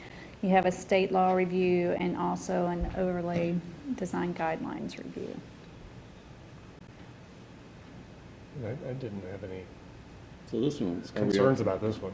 No. So, I mean, okay, they're- so like, no. okay, I will make the motion that the commission makes the determination that the project does not damage or destroy any historic property included in the National Register of Historic Places or the State Register of Historic Places. Is this? Yeah, that's the wrong one, but Well, you're close. accepting the banner. Second. Well, Or do I need to rescind that and? Sign when you wrote. Yeah, so, okay, so strike what I said. damage. Or should I be looking at, Well, this one also leaves out encroach upon. So just add encroach upon between here and there. It's just damage or destroy for the Oh, state yes, law. For state law. yeah, that's right. Then you had it right. That's right. But you left off the if the banner, so the motion is correct. oh, it is You wanna correct. leave Oh, that. okay. Second. Second, okay, Yeah. and it was seconded already, fantastic, okay. All those in favor? Aye. Opposed? No. Passes unanimously? This is hilarious. Okay. And so this is the second motion? Yep, Okay. and it's the same as what's up there. but- Oh, okay. I move that the commission finds the proposed project meet the applicable development and design standards, the design guidelines, 8th and Penn Neighborhood Redevelopment Zone for the 8th and Pennsylvania Urban Conservation Overlay District. Second. All those in favor? Aye. Opposed? Passes unanimously. And then this one, It's gonna get really messy. well, Yeah, this will be a hard one. it's ARC. Well, but we're gonna try to get the, Size, scale, massing. science scale, thank you, the trio. And placement on the property. Okay. Yeah. But this one's good So- as it stands, right? It's the next one that I want to modify? I believe so, yes. Yeah, issue the Yeah, certificate because of it's not appropriateness. encroaching, yeah. Yep. Okay. Okay, so I move that the commission finds that the proposed project will not significantly encroach on, damage, or destroy the landmarks or their environs, and issue the certificate of appropriateness for the proposed revised project. Second. All those in favor? Aye. Opposed? Passes unanimously. You just approved the project. Well, Well, I thought there was a second the motion. design guidelines that it doesn't We meet. just, the one before that approved the Gotcha. project. All right. She's like, Now, "What?" here we This go. is the one. Here we go. It's entirely possible. I would not say that we haven't done that before. Okay, so this is where it's going to be a group effort. Right. Meets. I'm going to see if I can do that. That the I think we just approved this project. No, we issued No, the we haven't certificate of Issued a certificate of appropriateness, appropriateness. but we did not approve it for the design guidelines. So Yeah. this is the design guidelines. Okay, so I'm going to move that the proposed project's size, scale, and mass meet the applicable development and design standards And site placement. and site placement.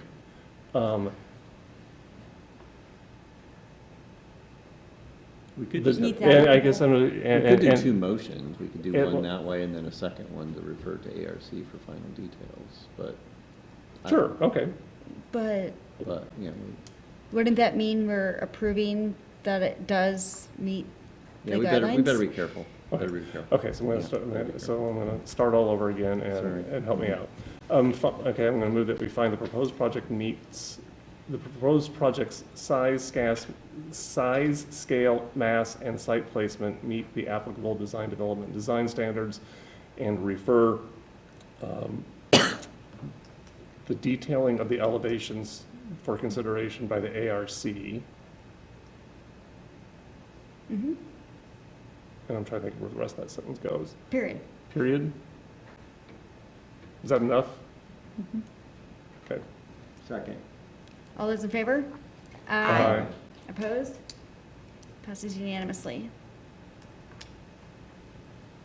Hopefully we didn't make a mess. Okay. That's it. I think that's it. What if See you we in a mess couple up, Lynn weeks. has to clean up? Okay.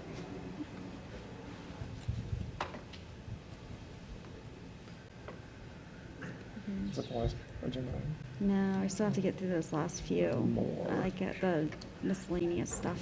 Oh, okay. Looks like there's nothing on here, though, that I know of. See you in a couple weeks. Yes, thank you, and that Thank is an you. acceptable compromise. This has been Lynn's MO the entire time. She finds the right way, and we'll see you in a couple weeks. To clarify, it sounds like we have approved Delaware live work.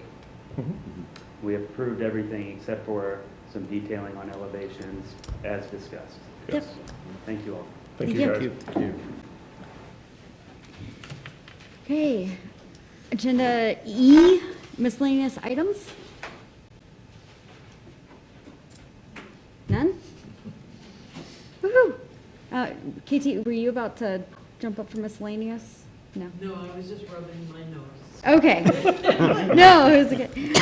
We are adjourned. Thank you very much.